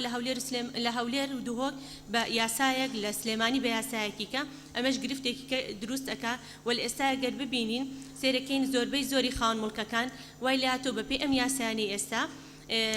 خانوو نایەن بە مەستی نیشتەجێبوون بەڵکو خانووەکان ئەدەن بەکرێ بۆ کۆمپانیا و داوائیرەکان کە مەش دیسانۆ گرفتی کرێکی لە هەرێمی کوردستان زیاد دەکا بۆیە گرنگە کۆی یاساکە کاری پێ نەکرێ و منیش لەگەڵ ئەویان بەڕاستی لە ساڵ زیاتر نەبێ بۆی ئێمە هەم وەکو خۆمان وەکو لیژنەی یاسایی و پەرلەمانتارەکان وەکو پەرلەمان پابەند بین بۆ کاتەوە و لە هەمان کاتشە ئێستا پرۆژەکە لە تەواوبووندایە بۆی بە زووترین کاری لەسەرکەین و بخرێتە بەرنامەی کارەوە زۆر سپاس. زۆر سپاس بەڕێز دکتۆرە بەهار. بەڕێز سەرۆکی پەرلەمان ئەگەر ئێمە هەرچەندە لە ساڵی 2010 شاوا کرابێ ئێمە تەنیا مادەیەک ڕابگرین ئەوە خەلەلێکی یاسایی دروستە بێ چکە ئەگەر سەیری یاسای ژمارەنەوەی ساڵی 2008 بکەین لە مادەی یەکەمیا ئەڵێ قانونی ئیجاری عقاری ڕقم 87 ڕائەگیرێ دوای ئەڵێ لە مادەی دووەماڵە ئیستیمرار ئەکرێ بە ئیشکردن پێی هەتاوەکو 4 ساڵ بۆ ئەو ئیجارانەی کە بۆ ئەغراضی سەکەنە و ئەوانەی بۆ غێری ئەغراضی سەکەنە بۆ 2 ساڵ باقی ئەگەڕێتەوە بۆ قانونی مەدەنی کەواتە لێرە ئەگەر هەموو یاساکە ڕانەگرین ئێمە تێکەڵاویەک دروست دەکەین لە نێوان یاسای مەدەنی یاسای ژمارەنەوەی ساڵی 2008 لەگەڵ یاسای ژمارە 87 ساڵی 79 بۆیە ئەگەر هەرچەندە لە ساڵی 2010 جوواکرابێ ڕاستتر ئەوەیە کە هەموو یاساکە ڕابگیرێ و ئەوەی کە ئێمە خۆمان پابندکەین بە ماوەیەکی کەمەوە ئێمە با ساڵەکە تەسبیتکەین هیچ ڕێگرێک نییە ئەگەر لە پێش ساڵەکە پرۆژەکە حاضر بوو ئێمە یاساکە پەسەند دەکەین بەڵام ساڵەکە تەسبیت دەکرێ و ناژبێ ئێمە لە مەتنی یاسایە بڵین خۆمان پابند دەکەین بەو یاسایە لە هۆیەکانی دەرچواندن و تومانە. سپاس. باشە سپاس بەڕێز کە گۆران ئازاد. وەڵا قسەکانی من بەڕێزان ئەندامانی لیژنە کردیان لەسەرەوە بەڵام ئەم نیقاشی ئێستا دووبارە دەبێتەوە هەموو جارێ هەمان نیقاش دووبارە دەبێتەوە ئێمە وەک لیژنە یاسایی مولزەم نین بۆ یاسایەک پێشکەشکەین بۆ حەلیە مۆزوع وەک لیژنەی یاسایی وەگەوەی هیچ لیژنەیەکیش لە پەرلەمان مولزەم نییە ئەو فراکسیۆن هەیە ئەندامانی پەرلەمان هەیە هەموو ساڵ کە دێتە سەر درێژکردنەوە دەگوترێ بۆ قانونێک نییە بەڵام من دەڵێم ئەی بۆ من ئێمە دەپرسم ئەی بۆ قانونە ئامادە نەکراوە ڕۆژانە دەیەها پرۆژە یاسا ئامادە دەکرێت خوێندنەوەی یەکەمی بۆ دەکرێت لەوانەیە بۆمە قورس بێت ئیشیان لەسەر بکەین لە هەندێک لایەنەوە کەم و کوڕی یان تێدایە بەڵام ئەگەر ئەم مەوزوع ئەوهات جەوهەریە و بەنسبەت هەمومانجێ ئیحتیمامە ناکرێت لە ڕۆژی مناقەشەکردن لەسەر درێژکردنەوەی قانونەکە هەموو جارێت تووشی ئەو نیقاشە بین ئەگەر بە فعلی وایە پرۆژە یاسایەک دەبێ هەمومان هاوکار بین ئامادەکەین. باشە سپاس. خۆی نانظامیە بەڵام دوو ئەندام پەرلەمان دوای نانووسی بەڕێز کاک عومەر عینایەت و کاک بەهزاد دەروێش. فەرموو کاک عومەر. والله فعلا ئەوەی من تەواوە من دەست ناوم نەنووسی بوو بەڵام لە ئەنجامی قسەکردنی هاوڕێکانە ئەڵێ قسەیەنێت. من ئەپرسم لە بەڕێز لیژنەی یاسایی کە حەقیانە ڕاستە ئەوان ئەتوانن یاساکە پێشکەش نەکەن و لەسەر هەردە ئەندام پەرلەمانی ئەتوانێت پێشکەشیەوە لەم پەیڕەوە ناوخوا ئەوەی کە هەمواریان گوتەوە ئەو حەقەشتیان خەریکە لە پەرلەمانتارەکان وەرگرتەوە کە دەسەڵاتی جێبەجێکردن یاساکان بنێرن پرۆژە یاساکە بنێرن بۆچی دەسەڵاتی دادوەری ئەم پرۆژە یاسایە ئەگەر ئەوەنە کێشێ هەیە لەگەڵ مەسەلەی ئیجار و موئەجیر و مستەئجیرە بۆچی تا ئێستا ئەو یاسایەک بۆ ئێمە نانێرێ و من داواکەم بەڕێز ئەندامانی ژنی یاساییوە سەرجەم ئەندامانی پەرلەمان کە با ئێمە پەلە بکەین بۆ دەستور 90 ڕۆژماندانەوە منطقی تایە بۆ ئێمە 13 مانگدانین بۆ یاسای ئیجار لە کوردستانە و بۆتە مەسلەیەکی مزمین لە هەموو کوردستانە ئەوە لە 3 خولی پێشووی معالجە نەکراوە ئێمەش بێنە دەست خولی دوای خۆمان لەبەرەوە من داوا لە هەموو ئەندامانی پەرلەمانەکەم چێ زانیاری هەیە کێ توانایە لە بڕۆکار بکە و داواش لە دەسەڵاتی دادوەری بکەین ئەوانیش پرۆژە یاسایەکمان بۆ بنێرن بۆ ئێمە شکاری لەسەر بکەین و زۆر سپاس بۆ زۆر سپاس بەڕێز کاک بەهزاد دەروێش برای سەرۆکی پەرلەمانی من دهینەوە خۆ نویسی بیجا نزانم ئەگەر نەهات بیتان نویسین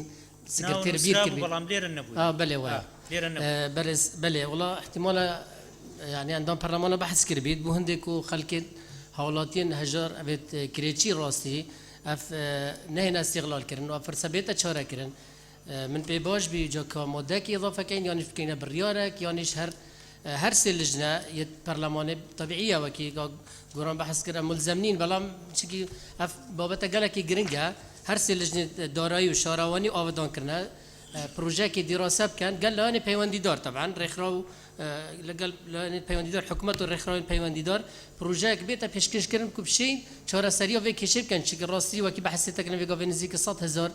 کرێچیال هەریما کوردستانی هەنا دا پرسە بێتە چارەکردن زۆر باش سپاس بەڕێز دکتۆر بەهار عەبدوڕەحمان دکتۆر بەهار محمود بە بورداوە لێبوردنەکەم هەموو جارێک ئەوالێمان تێکەچێ بەڕێز سەرۆکی پەرلەمان سەبارەت بەوەی کە ئێمە ئیشارەتمان پێدا ئێمە لە پەیوەندی بەردەوامین لەگەڵ دەسەڵاتی دادوەری بۆ ئامادەکردنی ئەو پرۆژە یاسایە بەڵام لە ئێستادا بەپێی پەیڕەوی ناوخۆ ئەوان بۆیان نییە ڕاستەوخۆ پرۆژە پێشکەشی پەرلەمانکەن بەڵام ئێمە لە پەیوەندی ڕاستەوخۆیان لەگەڵیان ناو بە هاوکاری ئەوان بە هاوکاری تەواوی ئەوان ئێمە ئەو پرۆژەی حازرەکەین و هەر لە زمنی ئەوانەشە ئەوە راپۆرتێکیان داوینەتێک کە تەوسیاتی پرۆژەکەی تایە ئەمە هی دەسەڵاتی دادوەریە باشە سپاس بەڕێز کاک گۆران بەڕێز سەرۆکی پەرلەمان بەڕێز ئەندامانی پەرلەمان مەحاکم و دەسەڵاتی دادوەری هیچ کێشەیان لەسەر تەطبیقی و قانونە نییە وەستانەوان لەوانەیە هەندێکیان بەشی زۆری پێیان باشە تەطبیق بکرێ بەڵام لە تەطبیقا کێشە بۆ خەڵکی تر دروست دەبێت بۆیە من چ بدەم لەگەڵ ئەوان دابنیشم بڵێم وەرن ئێوە مەشاکلتاتی ئەوان ئەڵێن ئێوە وەک پەرلەمانی کوردستان مادان لە تەطبیقە ئێمە مەشاکل ئەبینینەوە ئەوەی کاک شەرکۆ دەیڵەوەی ڕەفیقەکانمان گوتیان ئەڵێن خەڵکی هەژار خەڵکی کەم دەرامەت زەخت لە ئەندام پەرلەمانەکان دەکەن ئێمە ڕامان گرتو ئەم قانونە ئەگەر نا مەحاکم کێشەی نییە لە تەطبیقا و ئەوەی دکتۆرە بەهار گوتی دقیقە ئەوان هاوکاری ئێمەش دەکەن گوتیان ئێمە هاوکاریشتان دەکەین بۆی شتێکی متەوازن ڕابگرن و بەڕاستی ئێمە وەک ئەنداین پەرلەمان بمبورن ئەم قسە دەکەم زۆر زار خۆمان بە شت نابی لە قانون پابندکەین یعنی حتا لەسەر سیفەی ئیستیعجالی یعنی خۆمان ئەنداین پەرلەمانی لە لیژنەکانین هیچ مانعێکی قانونی نیە بەیانی سێ سەرۆک لیژنە موعیدێکی هاوبەشدانین ئالیەتێکدانین بۆی پرۆژە یاسا حازرکەین بۆی کۆببینەوە بۆی وەرکشۆپ بکەین بۆی سمینار بکەین بۆی ناکرێت ئێمە ناهۆڵی پەرلەمان بڕگە و مادە بۆ خۆماندانین خۆمان پابندکەین ئێمە دایمەن حکوومەت لایەنی تر پابند دەکەین ئەوەی کەیتر واجب و ئەرکی خۆمانە کە کارەکان جێبەجێ بکەین بۆی بیخەنەوە مادەکە بخەنەوە بۆی بخەنە دەنگەوە مادە یەک کارنەکردن بە حکومەکانی یاسای بەکرێدانی خانوبەرە ژمارە 9 ساڵی 2008 درێژ دەکرێتەوە بۆ ماوەی 1 ساڵ تا ڕۆژی 15 هەفتی 2016 چێ لەگەڵێتی؟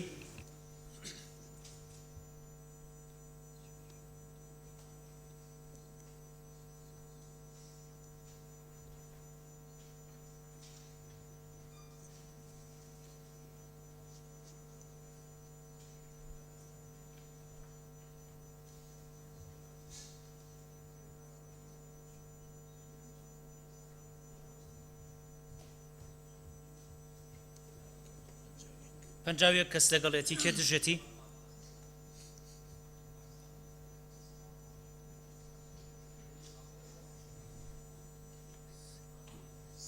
سێ کەس دژێتی؟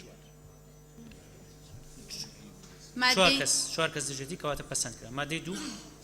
مادەی دوو بڕیاری ژمارە 220 ساڵی 2001 هەڵدەوەشێتەوە کە قسەی هەیە لەسەر ئەم مادێ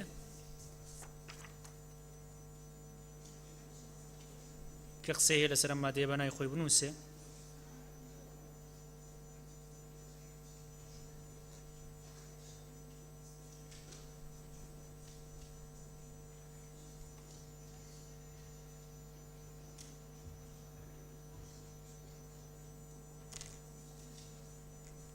بەڕێز کاک بەمان فەیسەڵ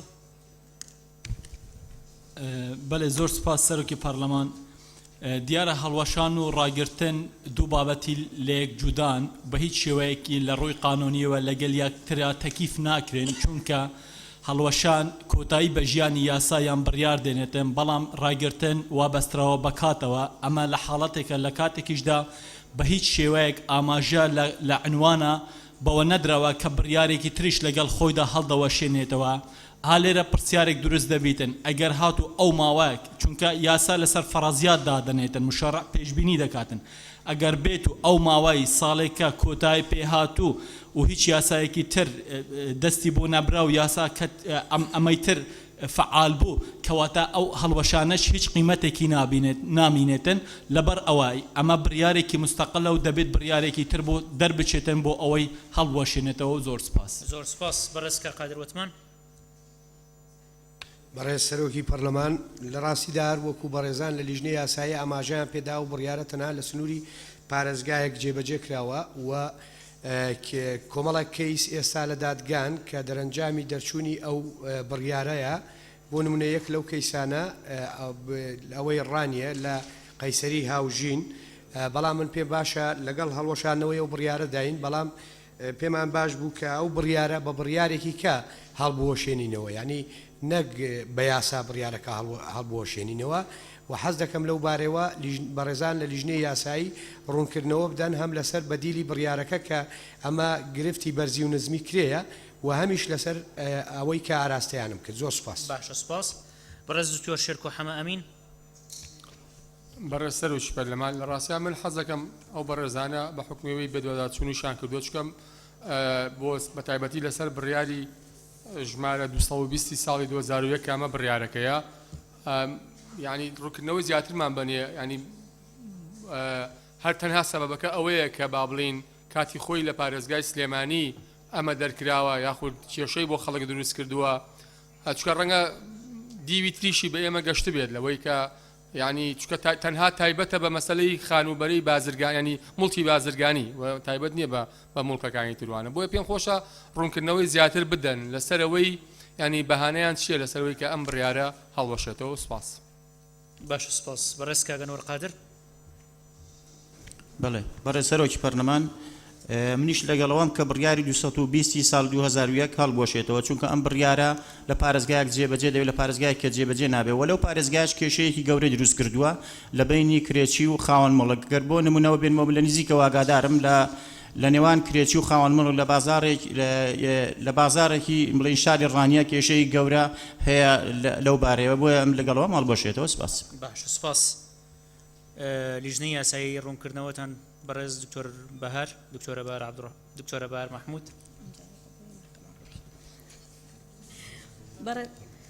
بەڕێز سەرۆکی پەرلەمان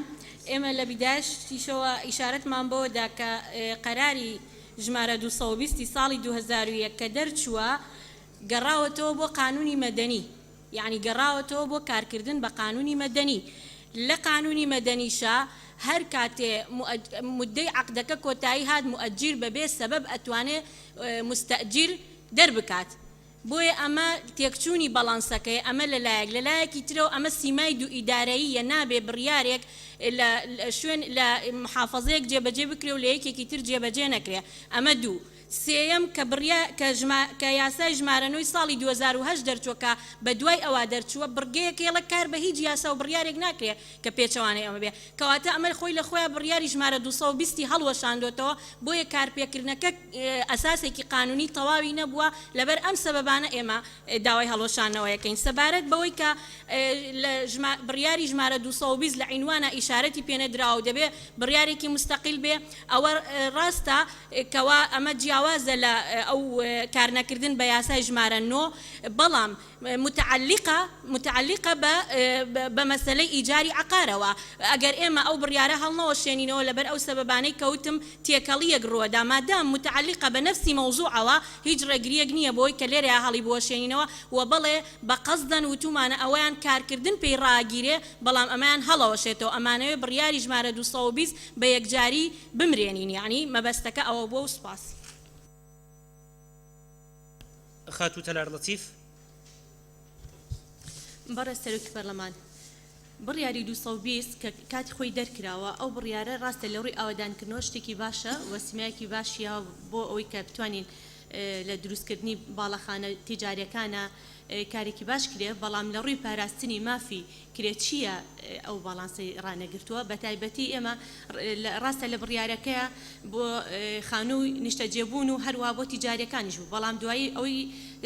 نیشتەجێبوون کاری پێنەکرا بۆ تیجارەکان کاری پێکراوە لە تیجاریشە گرفتی زۆری بۆ ئەو کەسانە دروست کردووە کە کرێچین بە دوو شێواز یەکێکیان هەر کە کرێچی و مانانە کرێە ئەویکان بە شێوازی سەرقفڵی ڕاستە سەرقفڵی لە ڕووی یاسایی و چارچەوەیەکی یاسایی نییە بەڵام ئەو کەسە پارێکی زۆر مەبلەغێکی زۆری لێە ئەمە گرفت دروستەکە لە بینی ئەو کەسێ سەرقفڵەکەی دا و لەگەڵ خاوەن مڵکە بۆ شێوەی کە خاوەن مڵک ئەو ئەزانێتی کە ئەو سەرقفڵی یا ئیترە بێ بە خاوەنی ئەو مڵکە و خاوەن مڵکەکەش دیسانۆکری لێ ئەسانێتەوە بە شێوازێکی کە لە کاتێکە ئەو بیداتەوە بکرێ یاخود هەر معاملەیەکی کەی پێوە بکە لە ڕووی یاسایی و نایاساییە بۆیە بۆ ئەوەی ئێمە بتوانین چارچێوەیەکی یاسایی لە هەمان کاتە تەکی دەکەمەوە باڵانسی بڵێن هاوسەنگی لە نێوان خاوەن مڵک و کرێچیان ڕابگرین چ ئەوانەی نیشتەجێ بوون و چ ئەوانەی کە بازرگانین ئەبێ ئەم بڕیارە ڕابگیرێ و تەکیید لە قسەکەی دکتۆرە بەهار ئەکەمەوە بەڵێ ئەمە سیمای دوو ئیداریە و وای کردووە تەنها لە سلێمانی جێبەجێ کرێ و لە هەولێر و دووەک جێبەجێ نەکرا کۆمەڵی کێشەی گرفتی یاسایی و کۆمەڵاتیشی لێ کەوتوتەوە بۆیە ئێمە ئەبێ پەرلەمان بەرپرسەلەوە و ئێمە لە سەردانێکیشمانە لەگەڵ بەڕێزی بۆ ئەنجومەنی دادوەری و لە محکەمەی تەمیز کە پرسیارمان کرد ئەوان ئەو هەڵیان ڕوبەڕووی خۆمان کردەوە کە ئەوە محکەمەی ئەوە پەرلەمانی کوردستانە ئەو کاری ئەو بڕیاری ڕانەگرتووە بۆیە پێویستە ئەم بڕیارە ڕابگیرێ و لە ماوەی ئەو ساڵایە کاری جدیکەین بۆ یاسایە دەربچێ و هەتاکو بتوانین پاراستنی مافی خاوەن مڵک و هەروە کرێچەکەش جێبەجێ بکرێ و زۆر سپاس زۆر سپاس بەڕێز دکتۆر فەرسەد سۆفی نقطەی نظامیت هەیە بەڕێز سەرۆکی پەرلەمان بەپێی ئەو پرینسیپی کە لە قانونەیە پرینسیپی پلەبەندی یاسایی مەبدەئی تەدەڕۆجی قەواعیدی قانونی یعنی من نازانم ئەو پرسیارێکە تا ئێستا کە کرا دەیکەم چۆن ئەمە لە پەرلەمان دەرنەچووە لە سوڵتەی تەشریعی دەرنەچووە لە ماوەی 2010 ئێستا چەند جارێک قانونی تایبەت بەمە لە سوڵتەی تەشریعی دەرچووە مانای وایە پەرلەمان لە هیچ یعنی عرفێک نییە کە پەرلەمان قرارێکی تەنفیزی هەڵبۆشێنێت و لەوەی تعارض نەکە لە قانون کە قانون مادەیەکی ڕاگر یان قانونێکی ڕاگر یعنی تەواو ئیتر هەموو ئەوەی لە خوار قانونەوەی ئۆتۆماتیکیان ڕادەگیرێ مانای وایە کە تا ئێستا کار بەو قرارە کراوە مخالفی قانون کار بەو قرارە کراوە وێڕای پشتڕاستکردنەوەی قسەکانی کاک بەمان بەڵام من پرسیارەکەم ئەوەیە ئایا دەکرێت لە ڕووی قانونیەوە ئاماژە بە قرارێک بگرێت کە لە پەرلەمان دەرنەچووە ڕای بگرێ ئایا قانون کە دەرچوو بەخۆی قرارەکە ڕناوەستی و ئەوەی تا ئێستا کە محاکم لە سلێمانی کردویانە مخالفی قانون نەبووە باش تەلار خان فەرموو قاتو تەلار لەتیف بەڕێز سەرۆکی پەرلەمان کاتێک کە ئەم بڕیارە دەرچووە لە کاتی دوو ئیدارەی بۆ و کاتی سفەی تەشریعی هەبووە و ئەو بڕیارانە هەمووی هەتەنها بڕیاری 220 نەبووە چەندین بڕیاری کا بۆ کەلەو کاتا کاری پێکراوە لەوە کۆمەڵە بڕیار دەرچووە کە تایبەت بۆ بە یاساکانی باری کەسێتی بە یاسای سزادانی عراقی و بە یاسای ئیجارە عقارش کە ئەمە بووە بەڵام ئەوەیە ئەو بڕیارانێک کە تایبەت بوون بە یاسای باری کەسێتی و یاسای سزادانی عراقی بە یاسا لە پەرلەمانی کوردستان لە کاتی تەوحیدی دوو ئیدارەی ڕاگیراوە بە بڕیار بەڵام ئەمە ئاماژەی پێ نەکراوە و ئێمەش لە سەردانەکانمانە لەگەڵ دکتۆرە بەهار و کاگە بەکر هەڵەدمی تاکیدمان لەو خاڵانە کردوێتەوە بەڵام هەڵەکە ئەگەڕێتەوە بۆ ئەوەی یەک پێویست بوو لە ئەو بڕیارانی کە لە خولی پێشووی پەرلەمانە لە کاتی دیرەشکردنەوە بۆ تاکیدیان لەسەر کار بە هیچ نقطێکی کە ناکرێتەوە ئاماژەی پێ نەکراوە لەبەرچی لەبەرەوەی ئاماژە بۆ بڕیارانە کراوە کە لە کاتی دوو ئیدارەی لە هەولێر دەرچووە بەڵام ئاماژە بۆ بڕیارە نەکراوە کە 220 لە سلێمانی دەرچووە ئەمە بەشێکی بەشی دووهەمی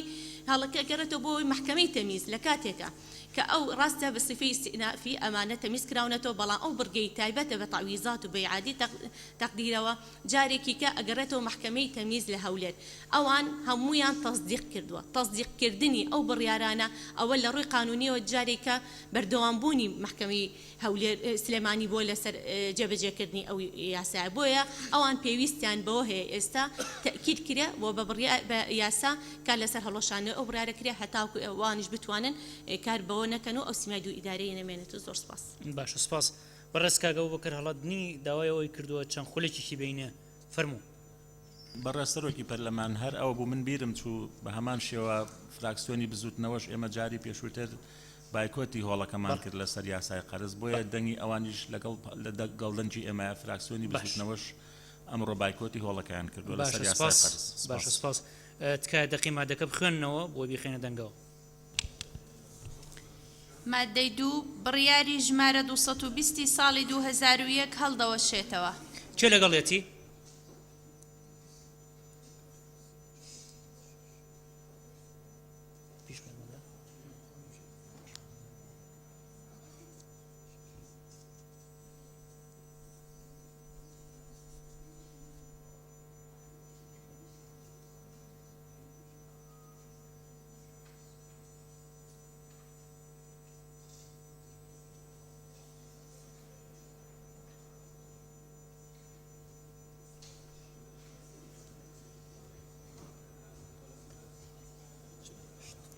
چلو هەشت کەس لەگەڵێتی کێ دژێتی؟ کێ دژێتی؟ دوو کەس دژێتی کەواتە پەسەند کرا. سەرنجەکانی ئێوە دروست بوون بەڕێز کاکڤەمان بەڕێز دکتۆر فرسەت، بەڵام ئێستا کێشەیەکی یاسایی هەیە بەداخەوە لە دادگاکان کار بەو بڕیارە ئەکرێ بۆیە پێویست بوو ئەو بڕیارە لەلایەن پەرلەمانی کوردستانەوە بوەستێنرێ و یان هەڵبۆشێتەوە. فەرموو مادەی سێ بخوێننەوە. مادەی 3 پێویستە لەسەر ئەنجومەنی وەزیران و لایەنە پەیوەندیدارەکان حکومەکانی ئەم یاسایە جێبەجێ بکەن. کێ قسەی هەیە لەسەر ئەم مادەیە؟ کەس نییە کەواتەی خێنە دەنگەوە. کێ لەگەڵێتی؟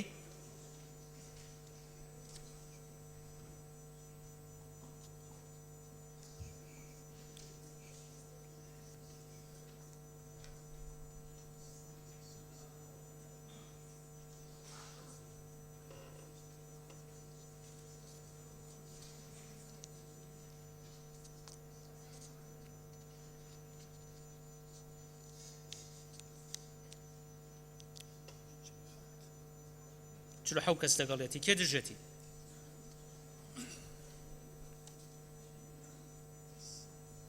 کەس نییە کەواتە پەسەند کرا. مادەی 4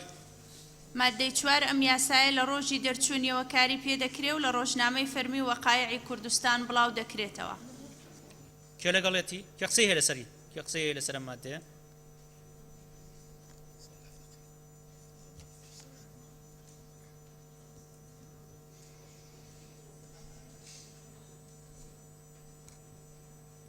بەڕێز کاک ساڵح فەقێ. بەڕێز سەرۆکی پەرلەمان ئێمە یاسایەکی نوێمان دەرنەکردووە تا لە ڕۆژی دەرچوونی و کاری پێ بکرێت لە ڕووی سیاقەوە باشترە بڵین کار نەکردن بە ڕاگررتنی ئەم یاسایە بەردەوام دەبێت لە بریەوەی کە ئەو یاسایەکی تازەیە یاسایە کار نەکردن پێوە بەردەوام بێت چونکە بەڵە باش کار نەکردن بە ڕاگررتنی ئەم یاسایە بەردەوام قسەی خۆیانە نەبێت. بەڕێز کاکڤەمان فەیسەڵ. بەڕێز سەرۆکی پەرلەمان وەڵا پێش ئەو مادەیە یەک پێشنیارم هەیە ئەوەش ئەوەیە کار بە هیچ دەقیق نەکرێت پێچەوانی حکومەکانی ئەم یاسا بێت بۆ ئەوەی لە دادگەکانە تووشی کێشە نەبین مەسەلەن ئەو مەخرەجە بێڵێتن یعنی کار بە دەقێک یاسا شتەی بکرێت پێچەوانە بێتن و زۆر سپاس. باش سپاس. لیژنەی یاسایی ڕوونکردنەوەتان چییە؟ پێشنیارەکە وەردەگرێت لیژنەی یاسایی سیاغی دەکەینەوە خەینە دەنگدان لە ڕێی بەڕێستانەوە بەڕێز سەرۆکی پەرلەمان. باش.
بەڕێز سەرۆکی پەرلەمان دوای دراسەکردنی یاسای ڕاگرتن ساڵی 2012 و ساڵی 2013 دیارە ئەو یاسا و بڕیارانەی کە ڕامان گرتووە بەڕوونی ئاماژەمان پێداوە بۆیە پێمان وایە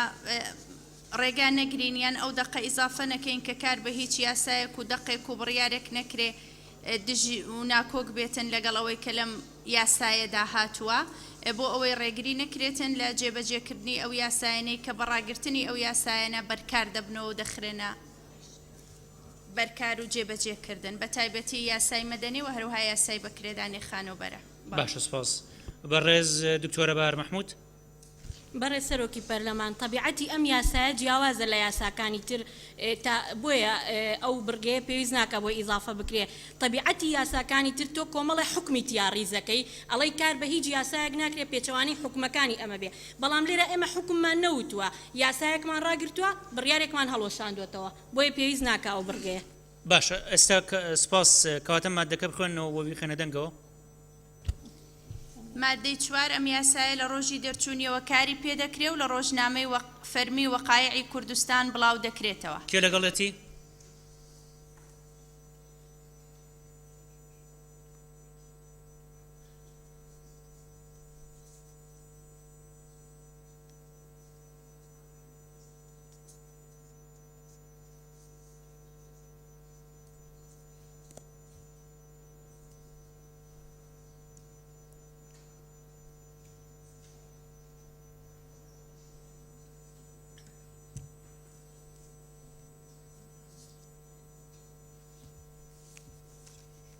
پەنجاو و شەش کەس لەگەڵێتی کێ دژێتی؟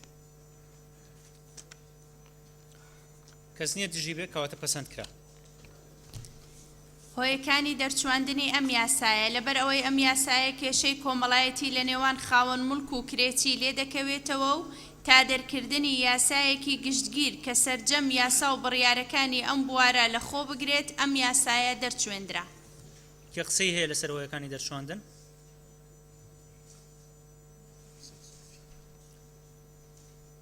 بەڕێز دکتۆر فرسە سۆفی فەرموو. بەڕێز سەرۆکی پەرلەمان بڕگەی دووەمی ئەسباب موجیبە زۆر باشە بەس بڕگەی یەکەم هاتووە لەبەر ئەوەی ئەم یاسای کێشەی کۆمەڵایەتی هەستەکەم زۆر ئەگەر قبولیان بێ ئەو سیاغەیە دەخوێنمەوە تا چارەسەرکردنی تەواوی کێشە یاساییەکانی پەیوەست بە بەکرێدانی خانوبەرە و دەرکردنی یاسایەکی گشتگیر کە سەرجەم یاسا و بڕیارەکانی ئەم بوارە لە خۆ بگرێت ئەم یاسایە دەرچوێندرا چونکە کێشەی کۆمەڵایەتی نێوان هەستەکە. باشە تکایە بینێرە بۆ لیژنەی یاسایی.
بەڕێز سەرۆکی پەرلەمان پێشنیارەکەی بەڕێز دکتۆر فرسەت بۆ داڕشتنەوەی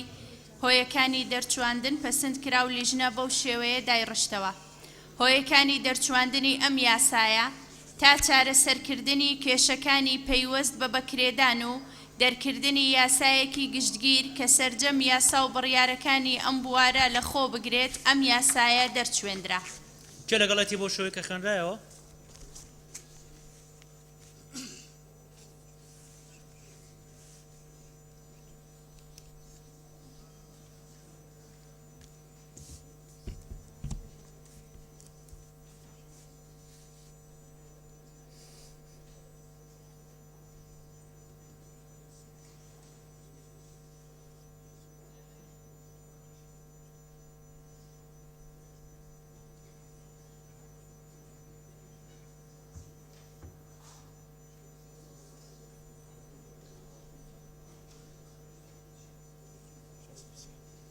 شەست و سێ کەس لەگەڵێتی کێ دژێتی؟ کێ دژێتی؟ یەک کەس کەواتە پەسەند کرا. کۆی پرۆژە یاساکە ئاخرینە دەنگەوە کێ لەگەڵێتی؟ منم دابژم.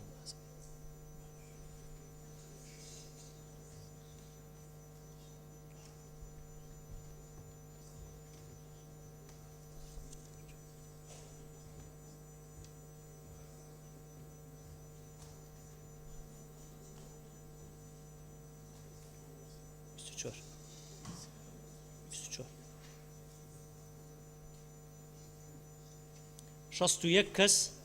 لەگەڵێتی کەواتە پەسەند کرا پیرۆزبایی لە خەڵکی کوردستانەکەین بە بۆنەی دەرچوونی ئەم یاسایە. بەڵێ مەفهومی مخالفەکە کێ دژێتی؟ وێر پەسەند کرایتر بەس بزانین چەند کەس دژێتی؟ وایە حەقی خۆتانە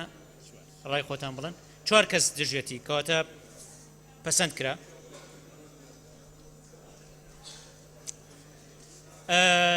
کۆبوونەوەکەمان هەڵەگرین بۆ سبەینێ کاتژمێر 10 بەڕێزان کۆبوونەوەی سبەینێمان کاتژمێر 10 بێت. زۆر سپاس.